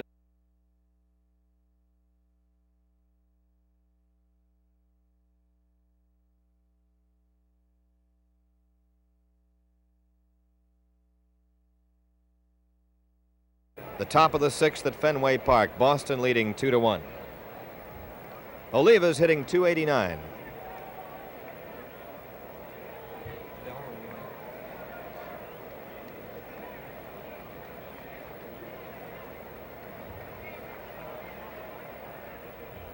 Ball 1. Tony would like Jim Honachek to look at the ball again. He's done that a couple of times today. It's all right, says Honachek. 28 is left-hander Sparky Lyle. 39 is right-hander Gary Bell. Lyle able to pitch again after having a pulled muscle in his arm, which kept him out 4 or 5 days.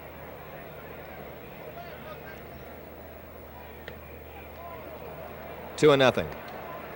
Dick Williams was asked yesterday whether Ken Brett, the young left-hander who looked so good here against Cleveland the other day, would be used in this series, and Williams said he'd prefer to go with the experience from the left side, meaning, of course, Lyle, who's done a fine job for half a year. Foul, and Adair going for it. Oliva is out. The last 2 times up, they have jammed Oliva, and they got him on strikes in the 3rd, Santiago did, and he this time fouling out to Adair. Bob Allison up, singled and struck out, hitting .259.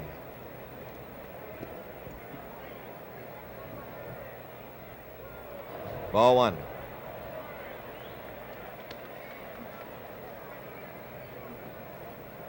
Red Sox went ahead with 2 in the 5th. Double by Smith, an infield hit by Jones, took a bad hop. Single by Adair, looped into center for 1 run. And Yastrzemski's infield hit taken nicely by Carew, but Perry wasn't covering first for the other. 2-0.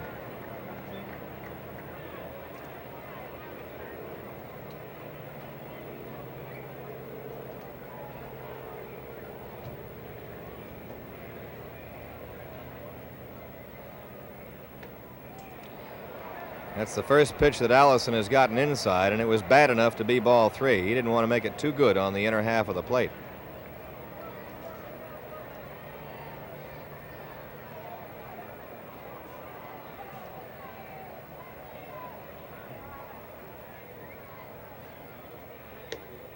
There's a strike. 3-1.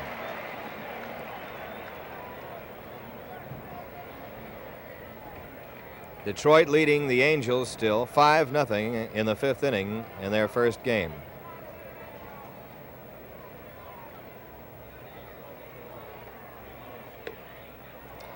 Allison's on with the 2nd walk given up by Santiago this afternoon. The other one was to Killebrew in the 1st inning. So the Twins have the tying run on with 1 out.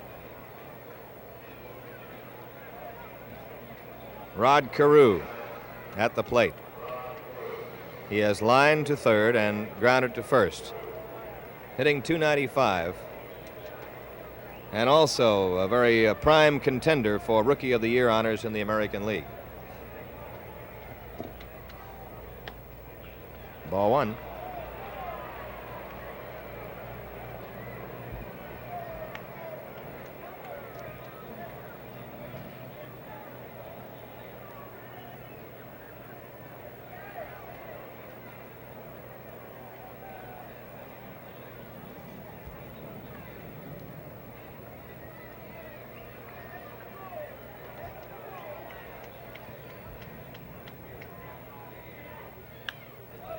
Foul.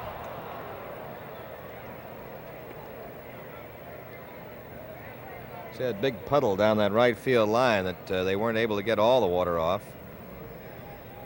And on a couple of shots to right field early in the ball game, there's that puddle along the line, which is mostly in foul ground, but some in fair. And the grass in right is very heavy. A couple of those hits splashed in there in the early innings.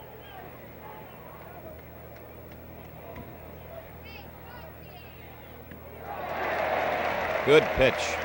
1-2.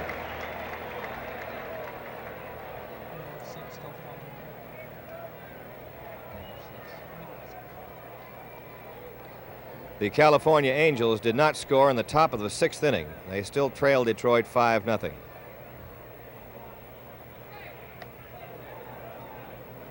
Count 2-2 to Rod Carew. Robert Service. Red Sox dugout. There's Vice President Humphrey to this side. He's having a time. He's rooting for the Twins, of course. There's Ted Kennedy next to him, Senator Edward Kennedy.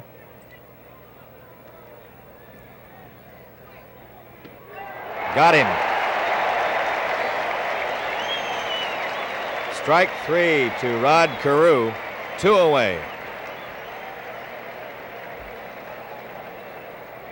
Carew wasn't exactly entranced by that call by plate umpire Honachik. Looked at him, said a few things.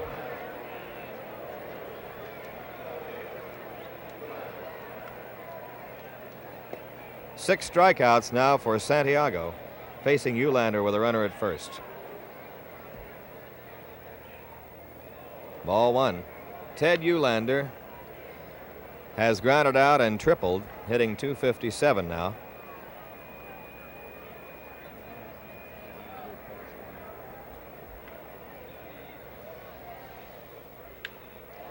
Base hit past Petrocelli.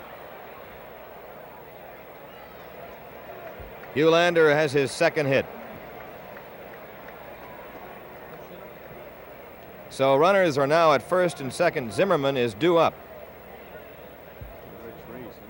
But I believe Rich Reese, left-handed hitting first baseman, is going to bat for him. Reese is a .232 hitter. There he is now. Very flashy fielding first baseman. He has 4 homers and 19 runs batted in this year. And a couple of his home runs have won ball games for the Twins in the 9th inning.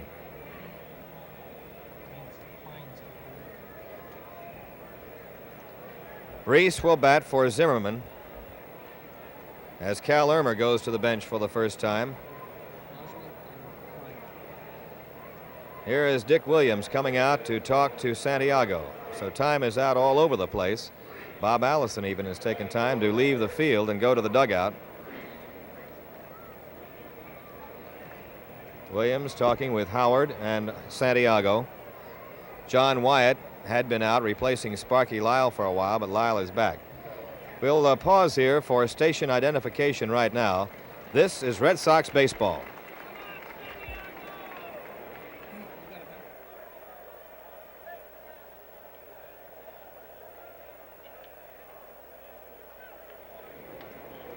Back at Fenway Park, Rich Reese is batting for Zimmerman with runners at first and second for the Twins in the 6th inning. Red Sox leading 2-1. Dave Boswell and Ron Klein are in the bullpen for Minnesota. Ball 1. No advance. Well, Sparky Lyle had been warming up in the bullpen, but apparently his elbow is bothering him. He's gone to the bench, and now left-hander Kimmel Brett is up throwing along with Gary Bell. And there are the bullpen relief crew, Boswell and Klein, you just saw. Well, maybe Brett will get a shot. There he is, the young left-hander, number 36, Ken Brett, who was really flogging them in the other afternoon against Cleveland in his major league debut. And he was a very happy young fellow. The other day we saw him in that loose workout they held here, and he very happy about it, and, very excited. On deck, Jim Perry. Here's the batter, Reese, facing Santiago. And that makes it 1 ball, 1 strike.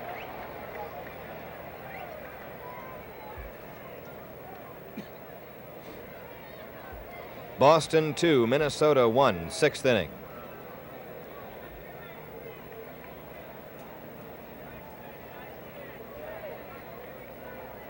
World Series atmosphere, both teams hoping to get a little more of it.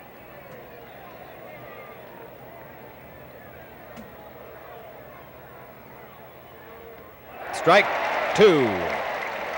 Got him on a breaking pitch that time. It count is 1 ball, 2 strikes now.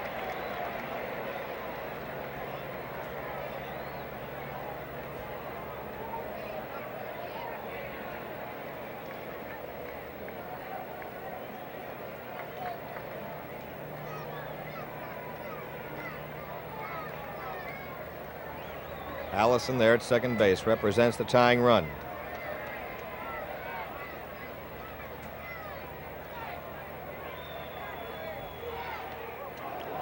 And that makes it 2-2. Reese, the pinch hitter.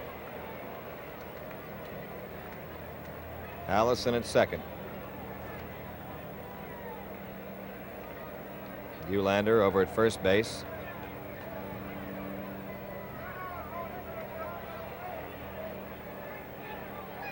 Ball 3. Full count now. 3-2. The runners will be moving with 2 out.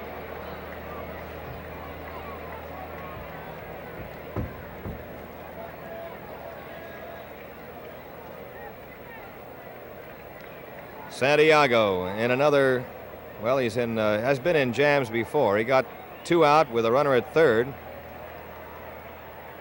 in the 4th inning. Eulander was over there with 1 away, and then he got the next 2 men. Pitched out of trouble in the 3rd and gave up only 1 run, although the Twins loaded the bases in the 1st. Here they go. And it's in the hole to left. This will tie the ball game up. And the throw goes into second as the pinch hitter, Rich Reese, slams one, almost hitting the runner Allison, moving to third. It was very close to Bob Allison. A big clutch hit by Rich Reese, singling home the tying run. It's brand new again, 2-2. Frank Castro, or Andy Costco rather, will bat. Or is it Castro? They've got both. It is Frank Castro, who plays infield and outfield, used to be with the Tiger organization. And he is going to bat now for pitcher Jim Perry. Another man off the bench for the Twins, Castro. He's hitting .333, no homers, 2 runs batted in. He was recalled from the minors. This is just the 31st game he's played in for Minnesota this year. Castro getting information and instruction from Cal Irmer. Castro batting for Perry with runners at first and second, 2 outs, score tied 2-2.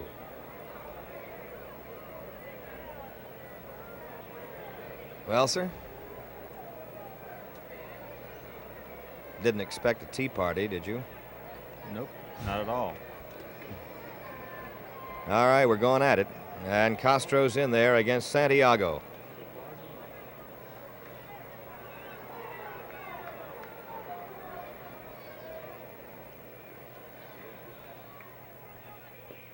Ball 1. Each team has 2 runs and 7 hits. Neither team has made an error.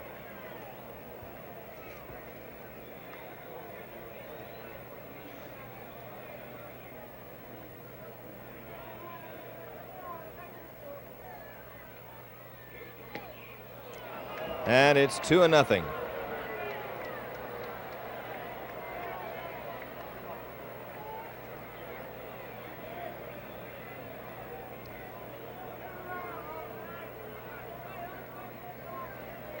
Two balls, no strikes to the second pinch hitter, Castro.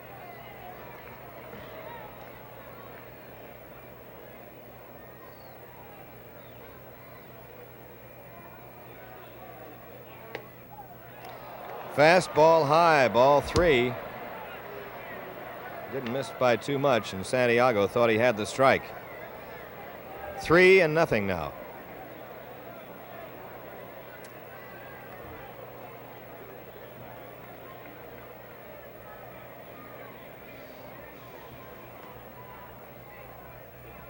Strike.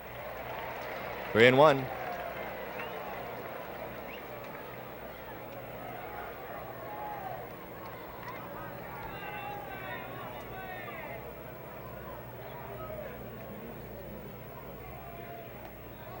And that loads them up. Castro walks. Reese goes to second. Eulander to third. 2 outs, bases loaded. And the top of the order, Zoilo Versalles at the plate. He has singled, grounded out, and struck out. Batting .201 right now. That was the third walk given up by Santiago. He's walked 2 this inning.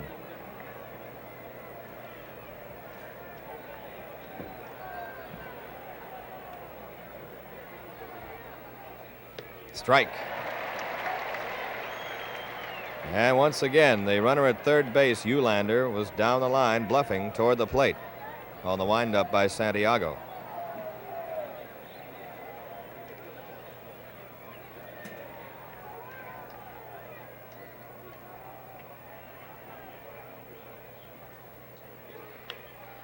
Pops up the curve.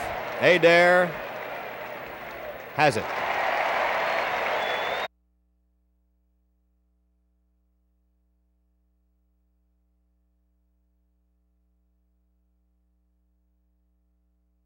Much more effective after he lost about 12 pounds. The first man he'll face will be George Scott, who lost about 7 pounds and became a more effective hitter. 2-2 ball game, bottom of the 6th inning. Scott is 1 for 2, a single. Long drive, deep to center, it's gone.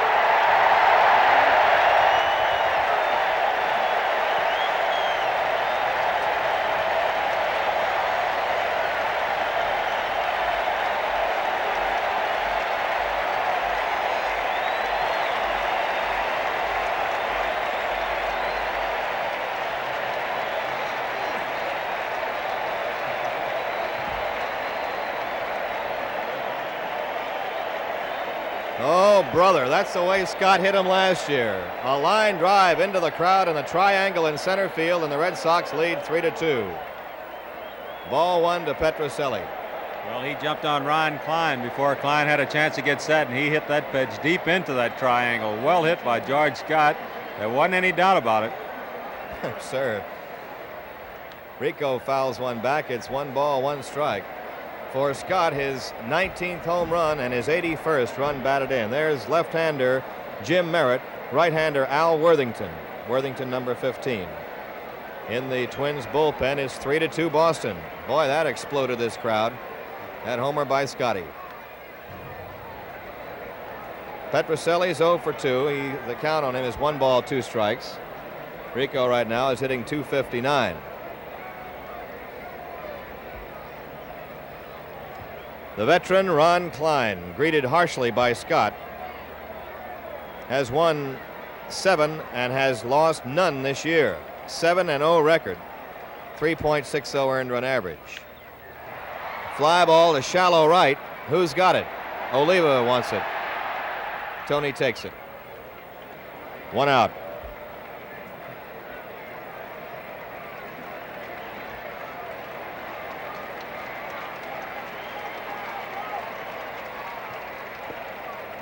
Reggie Smith is up. He has struck out and doubled, scored a run. Smitty hitting .252.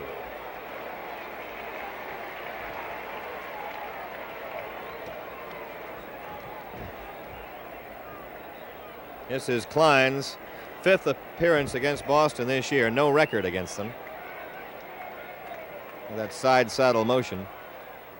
Ball 1. And a lot of the players in the American League, of course, accuse him of loading up, of throwing the wet one every now and then.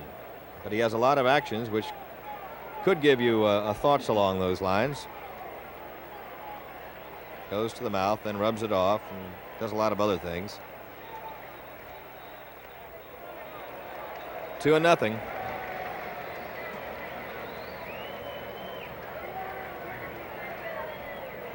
On deck, Jose Tartabull, who was placed in the number 8 spot when he came on to play right field.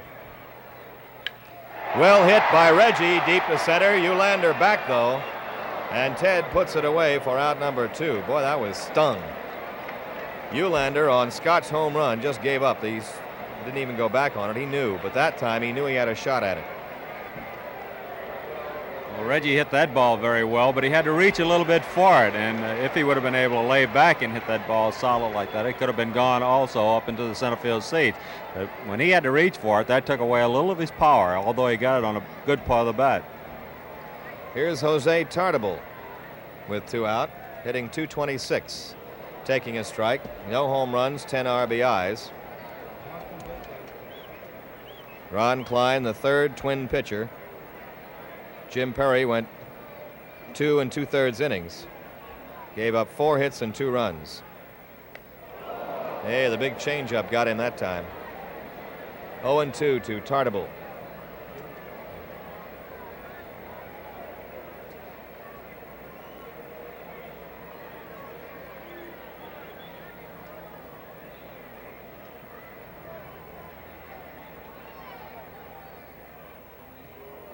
And strike 3. Tartable called out on strikes on the knuckleball, which really had the bull fooled that time. So Klein gets them after giving up the home run to Scotty, but that was it in the 6th inning. 1 run, 1 hit. And the score at the end of 6 is Boston 3, Minnesota 2.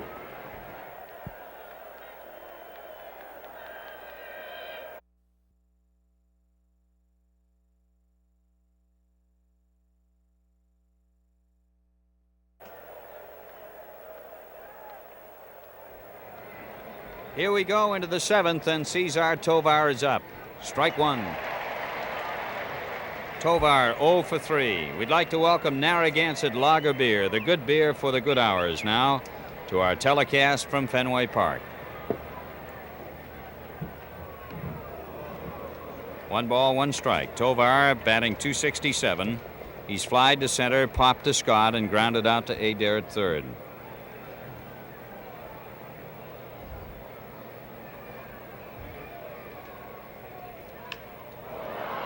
Reggie Smith going back. He's got it.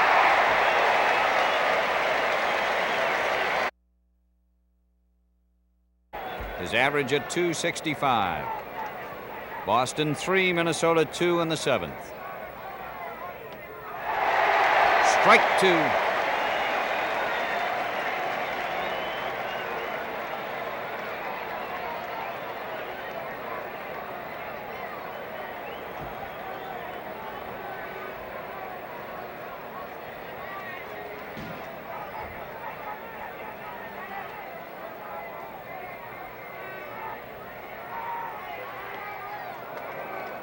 One ball and 2 strikes.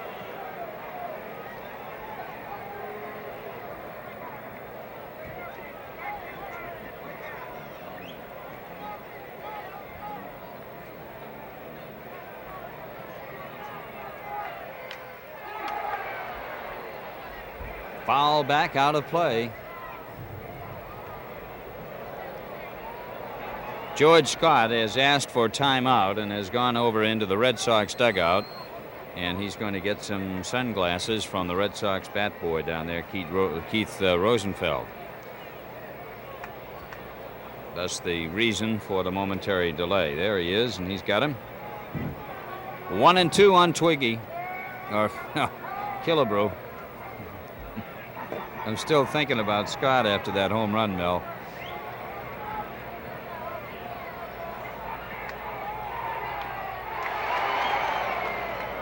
Still 1-2.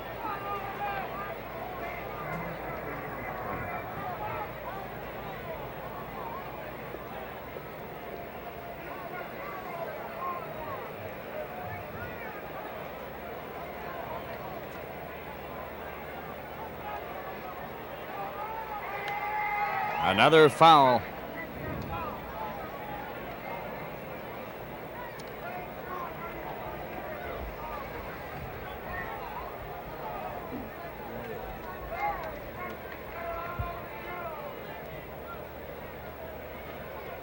In the Red Sox bullpen, John Wyatt has started to warm up.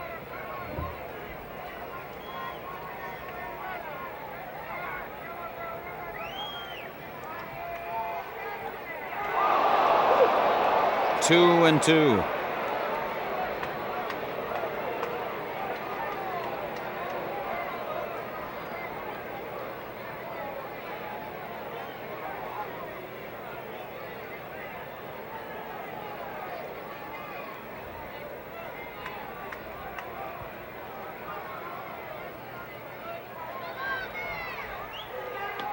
He got him.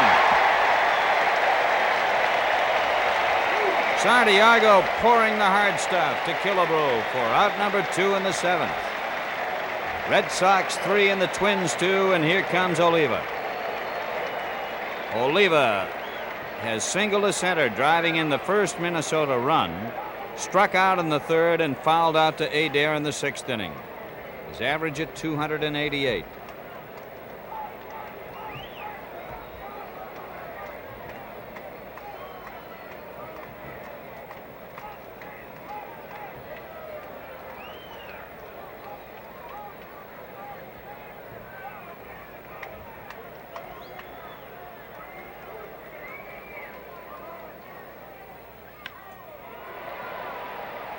Andrews over to Scott for the out. 1-2.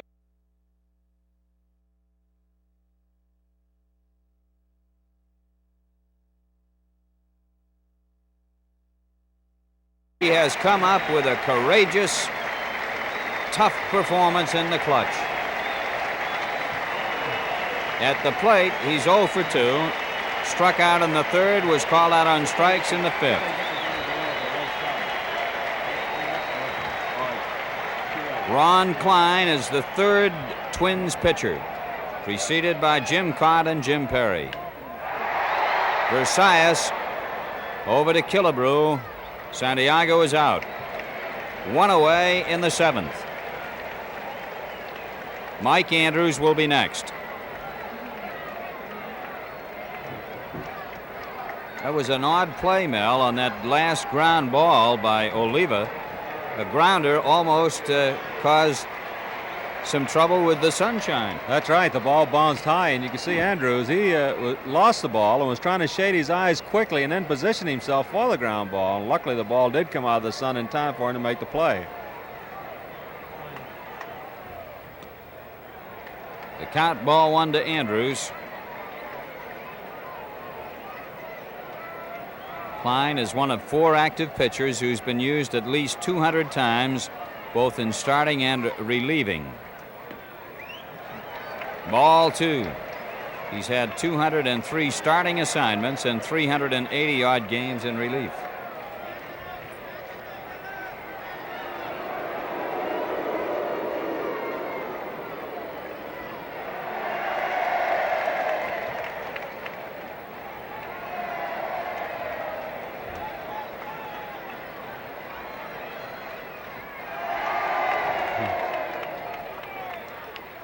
Check swing roller.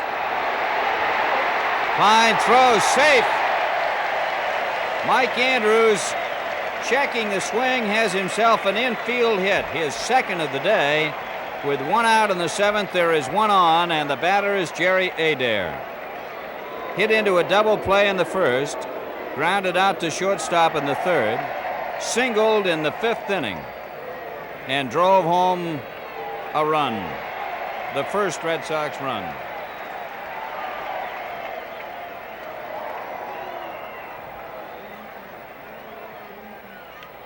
There's a foul ball out of play. The reason you're hearing that intermittent roar from the crowd is down behind the screen. Somebody's got a balloon that's bouncing up and down. Yes, I suppose you got to do anything to relieve the tension at this ballpark today. Well, they're having a lot of fun with it, Ken. They're knocking it around the box seat area under the screen. The count is 1 strike. Andrews on 1st and 1 out in the 7th.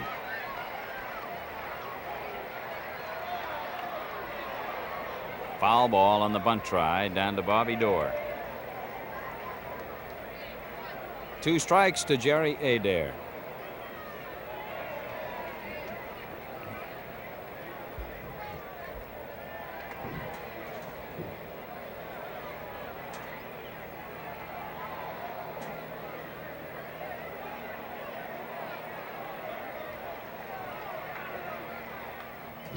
They're foul back.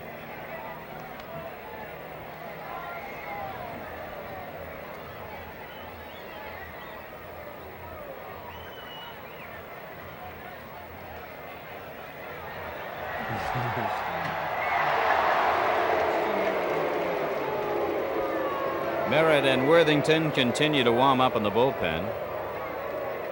1-2 the count.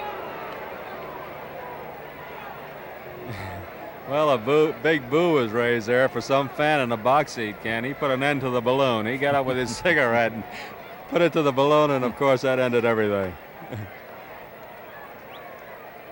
1 ball and 2 strikes the count.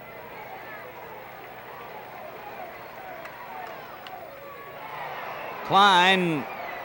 Safe! Zoilo Versailles.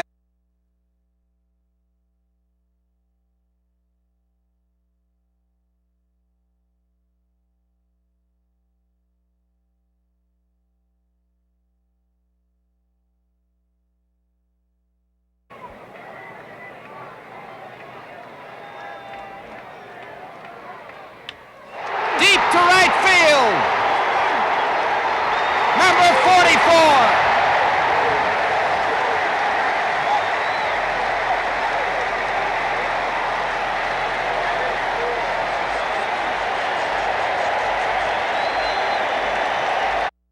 Yastrzemski has hit more home runs than any left-handed batter in the history of Boston baseball. And this one came in a clutch situation to give Boston a 6-2 edge here in the 7th. And Ken, he got his pitch on that one. He got the pitch up around the letters, and that's the one Carl wanted to hit out of this ballpark. They're still hollering for Yaz. Howard lines one to left. Allison is back, though, and he's got it. Bob Allison catches the fly ball by Elston Howard for the 2nd out in the 7th. Wait till you hear the roar when Yastrzemski comes out of that dugout to go back to his position. Here is Scott, who brought the crowd to its feet in the 6th inning with a home run into the center field seats, which put Boston ahead 3-2. Strike 1. Scott's batting average is now a very solid 302. But Yastrzemski today now has driven home 4 runs, has 3 base hits. Versailles gets Scott at first base to retire the side. For Boston, 3 runs. Listen to the roar for Yastrzemski. There were 2 hits in the inning, 1 error. Nobody is left on, and now at the end of 7, it is Boston 6 and Minnesota 2.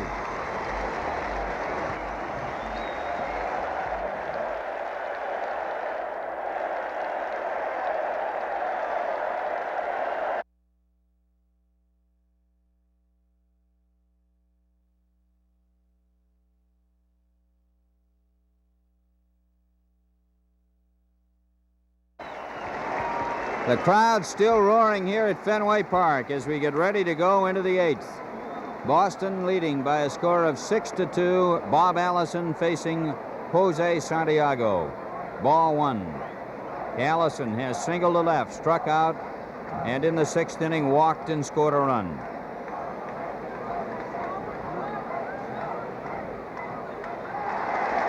One ball, 1 strike.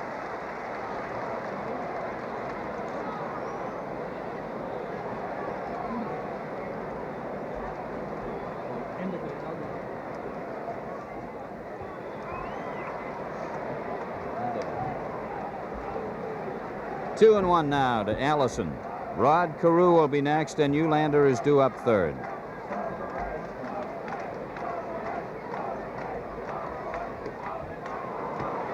Ball 3. Allison's average 259 at the moment.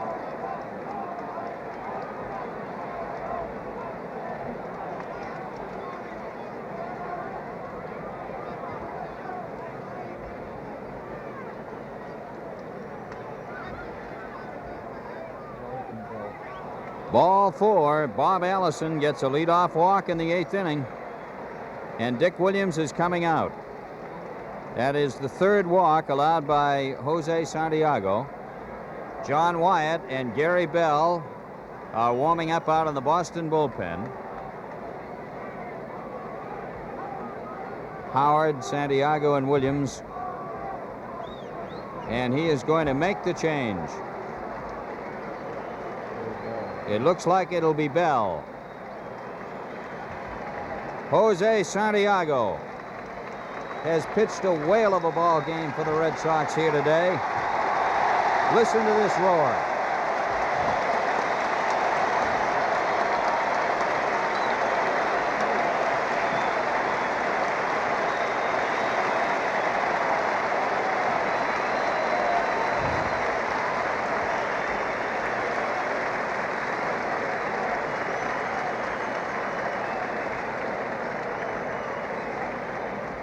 So Gary Bell will be coming in to do the pitching now for Boston. A fellow who has had a lot of experience in relief work. He was in the bullpen for 4 years with Cleveland until last year they turned him into a starter again. He's been a busy man this week. And the 30-year-old right-hander is coming on here in the 8th inning. The Red Sox lead 6-2 with Bob Allison on first base. Mel? And Gary's coming on for his 38th appearance of the year. It'll be his 9th in relief. But as Ken mentioned, he has a lot of relief experience.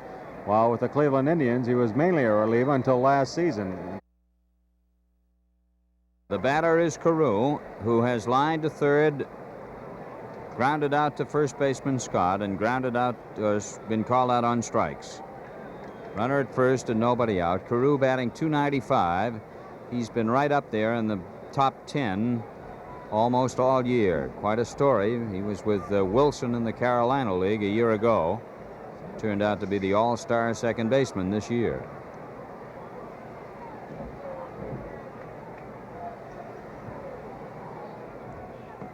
Strike one.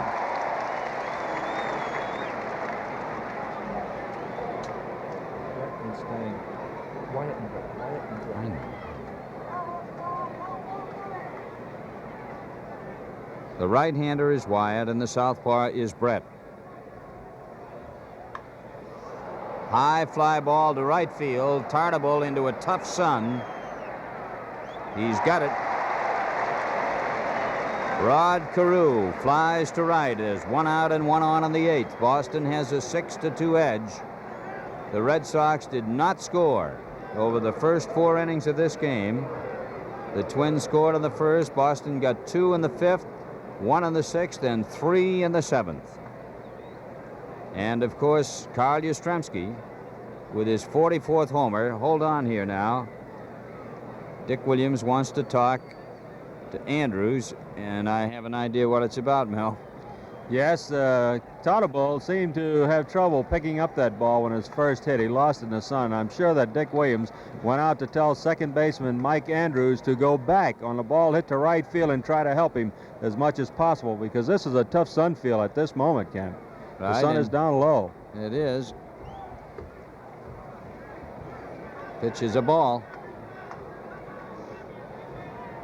Here's Eulander, who has grounded out to second, tripled, and singled.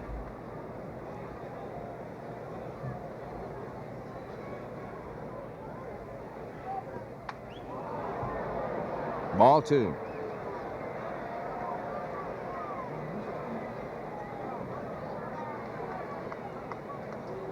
Mentioning Yastrzemski's 44th home run, that puts him 1 ahead of Killebrew in his quest for the Triple Crown.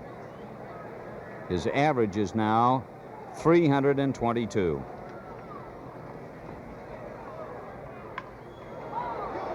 Andrews makes the play at second.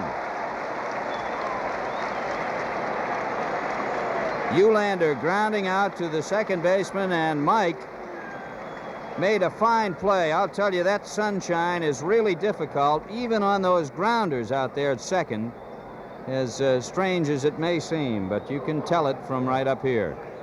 Yes, and noticing Mike Andrews looking into the catcher's signs, Ken, he is shading his eyes with his glove in his arm, trying to get a look at what the pitch may be so that he'll know whether to move to the hole to his right or to his left.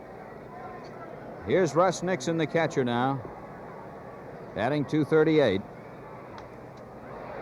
Foul ball is out of play. 2 men out in the 8th inning. Boston ahead 6-2.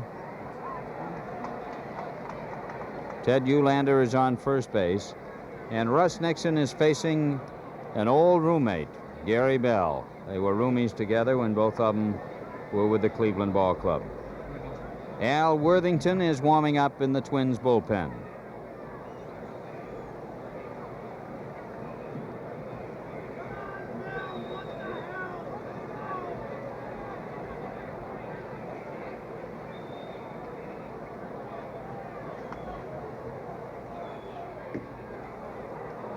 One and one.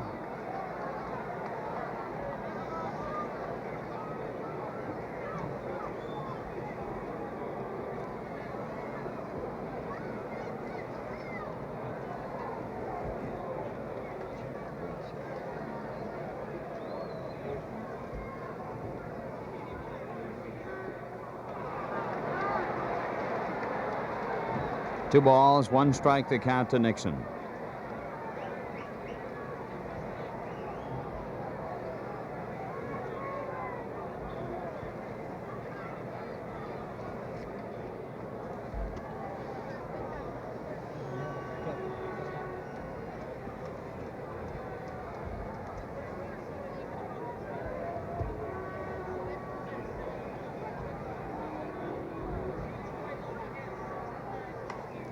Line drive toward Yaz. He's got it. And they're down to the eighth. No runs, no hits, and one man is left on.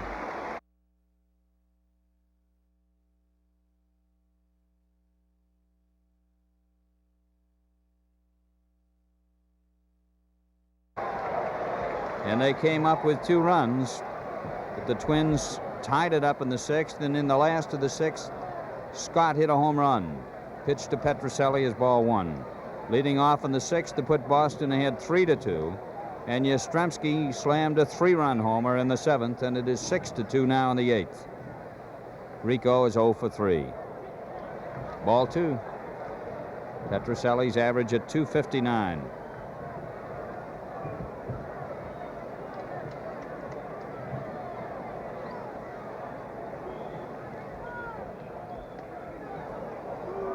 Two and one.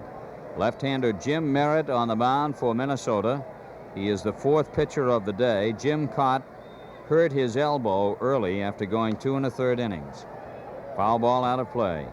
Jim Perry worked 2 2/3, and Klein worked 1 1/3.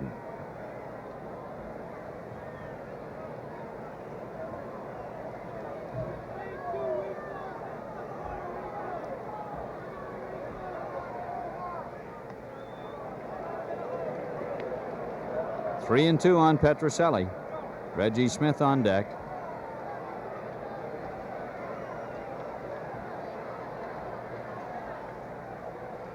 Foul back here.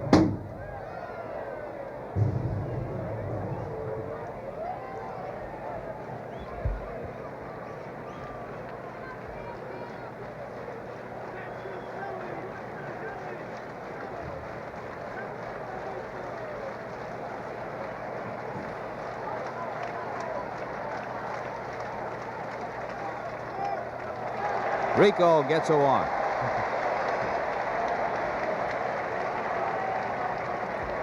The leadoff man in the 8th inning, Petrocelli, draws a walk, and the batter will be Reggie Smith. Reggie has struck out, doubled to center field, into the gap actually in left center, and last time lined very hard to center field. Batting .251.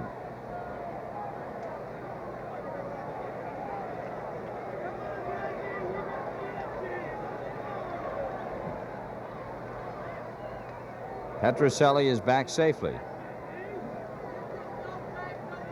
It's quite a move that Merritt has to first base.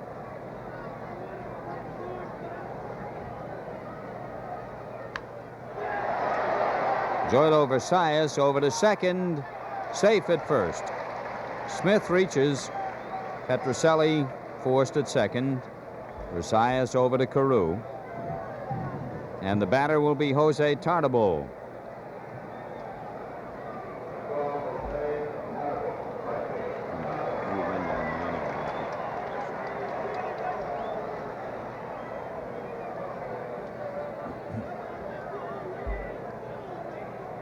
Tartabull batting .225. Smith back safely.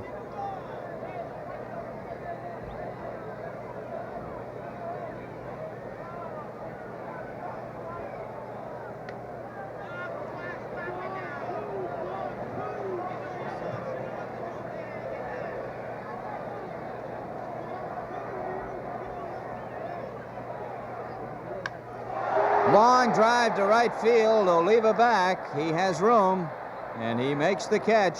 Smith tags up and goes for second, and he is safe. Heads up running by Reggie Smith on Tartabull's long drive. He moves over to second.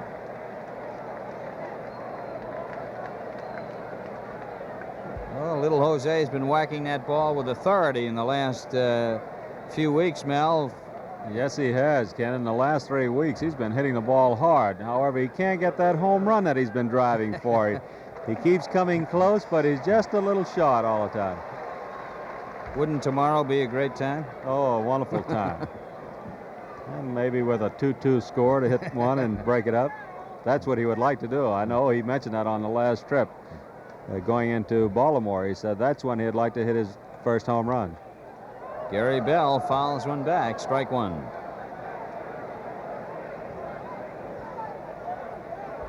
In the Twins' ninth inning, the pitcher would be due first, and then to the top of the order for Versailles and Tovar.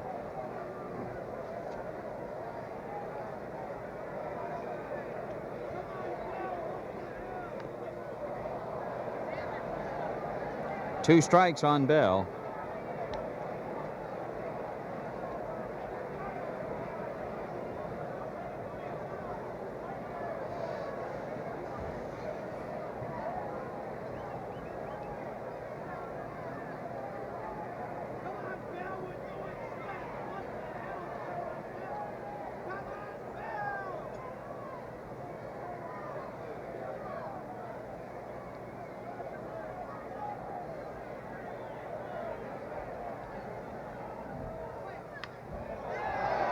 Second baseman Rod Carew makes the play. In the bottom half of the 8th inning, the Red Sox had no runs, they had no hits, no errors, and 1 man left. After 8 full innings, it's the Red Sox 6, the Twins 2.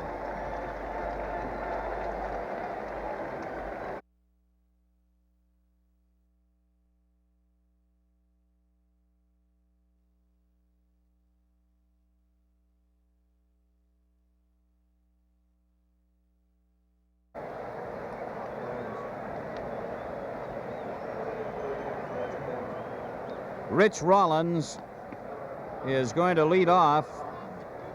He'll be batting for Merritt.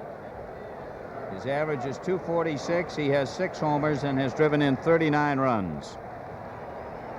Rollins leading off in the 9th inning.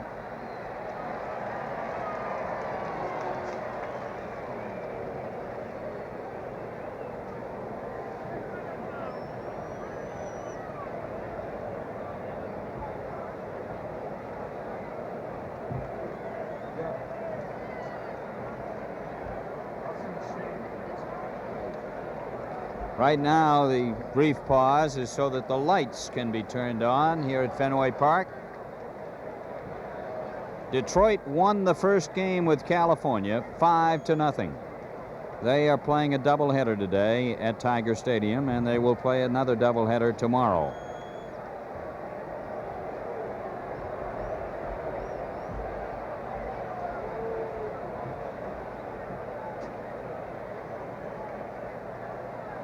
Rollins facing Bell. Foul ball to Adair.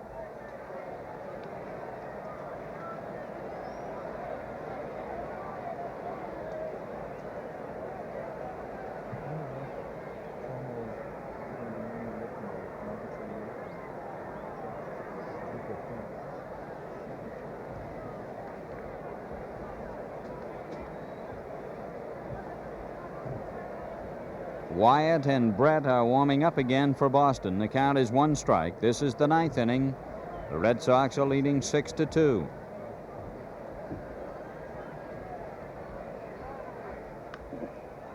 Rollins fouls it out of play. 2 strikes.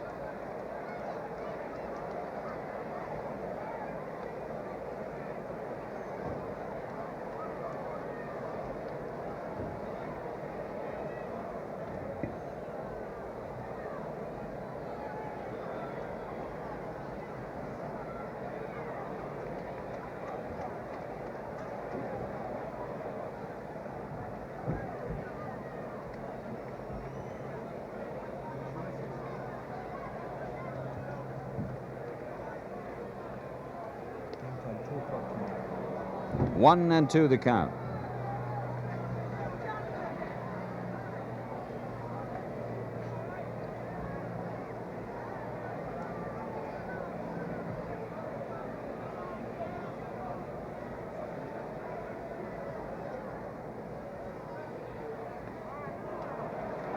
Two and 2.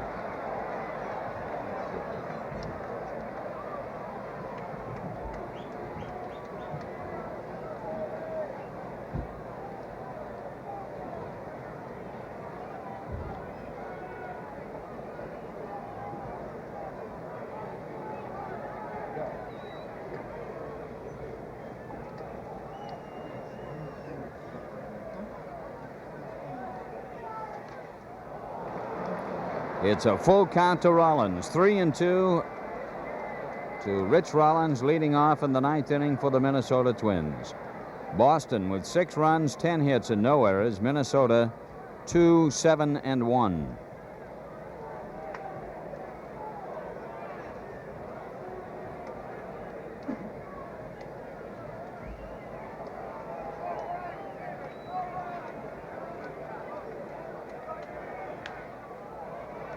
Jerry Adair. 1 out in the 9th.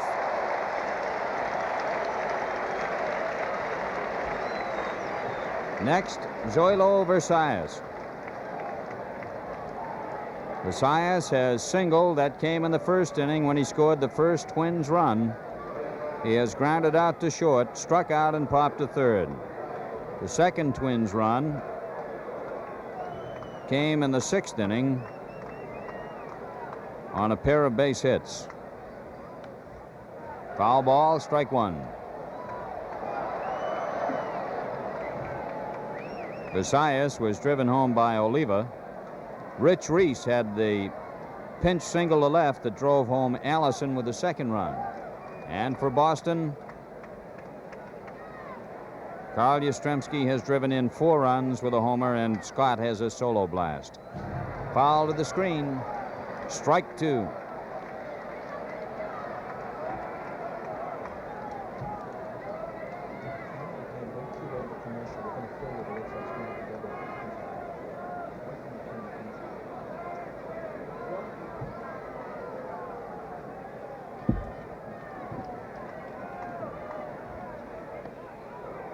Bill. 1 ball, 2 strikes now. Tomorrow afternoon in the final game, it will be Lonborg and Chance. Chance has won 20 and lost 13.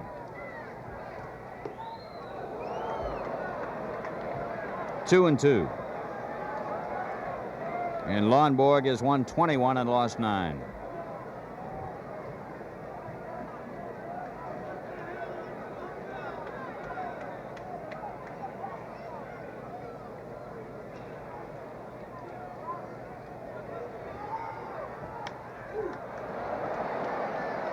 Smith is calling.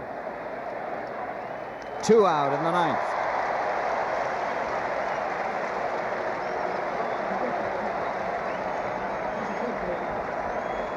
The batter, Tovar. He has flied to center.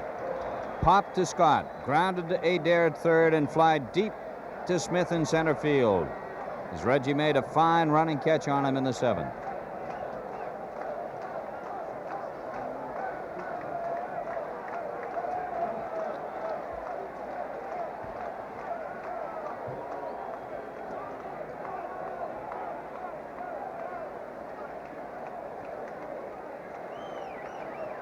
I'm sure you're aware of all the contingencies of the pennant race at this time.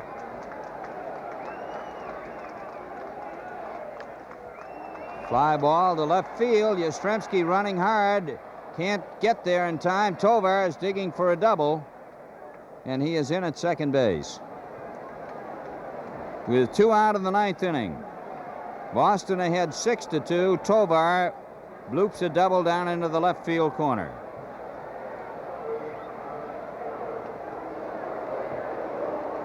The batter is Killebrew. He has walked, doubled, been called out on strikes, struck out swinging.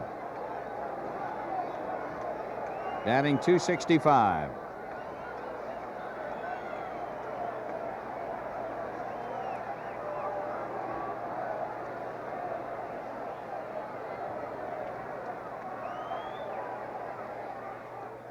Ball 1.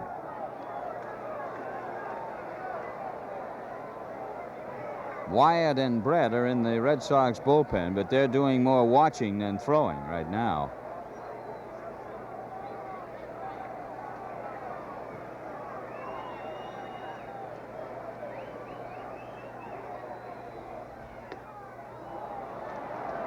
Ball 2.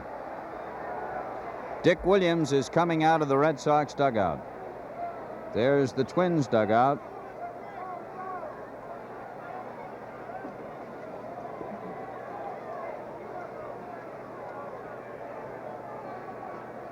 Killebrew is walking back over toward Oliva by the on-deck circle.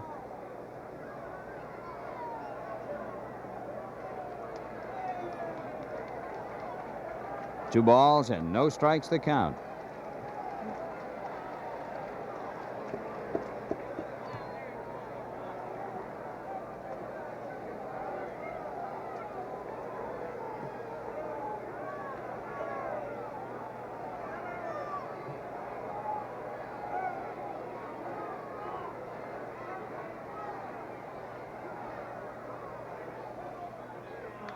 Foul back out of play. 2-1.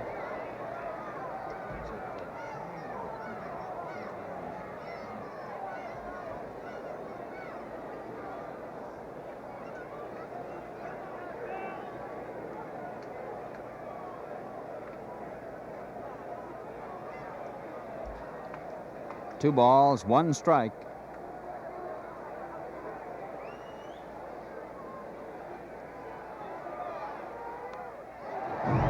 Two and two.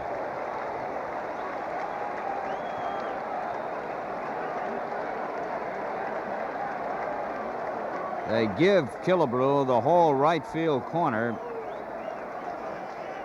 as Smith is well over into left center and Tarnable is way over in right center field.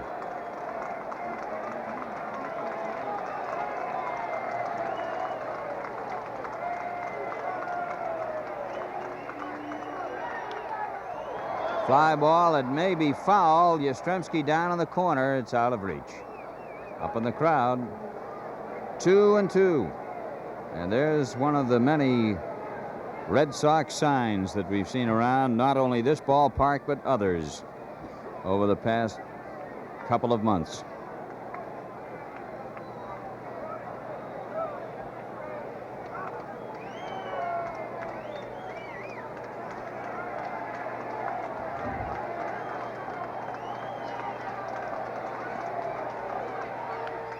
Another foul ball by Harmon Killebrew. Still 2-2.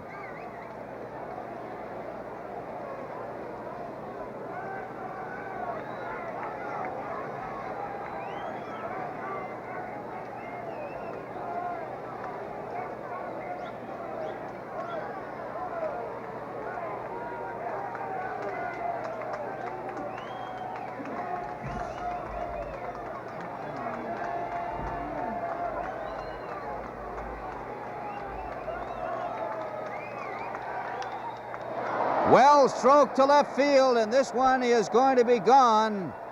Harmon Killebrew has hit a home run, and that ties him with Yastrzemski at 44 and makes the score 6-4 in favor of the Red Sox. Tovar's bloop single gave Killebrew a chance to come to the plate, and he banged out his 44th home run of the year to even him with Carl Yastrzemski. There are 2 men out. The Red Sox lead by a score of 6-4, and the batter is Oliva. He had a single on the first pitch, his first time up, to drive home the first Minnesota run. Since then, he has struck out swinging, fouled to third, and grounded out to second. Line drive to Adair, and that's all. Adair robs him of a base hit with a great catch of a line drive down there at third base. And the Red Sox have beaten the Minnesota Twins by a score of 6-4.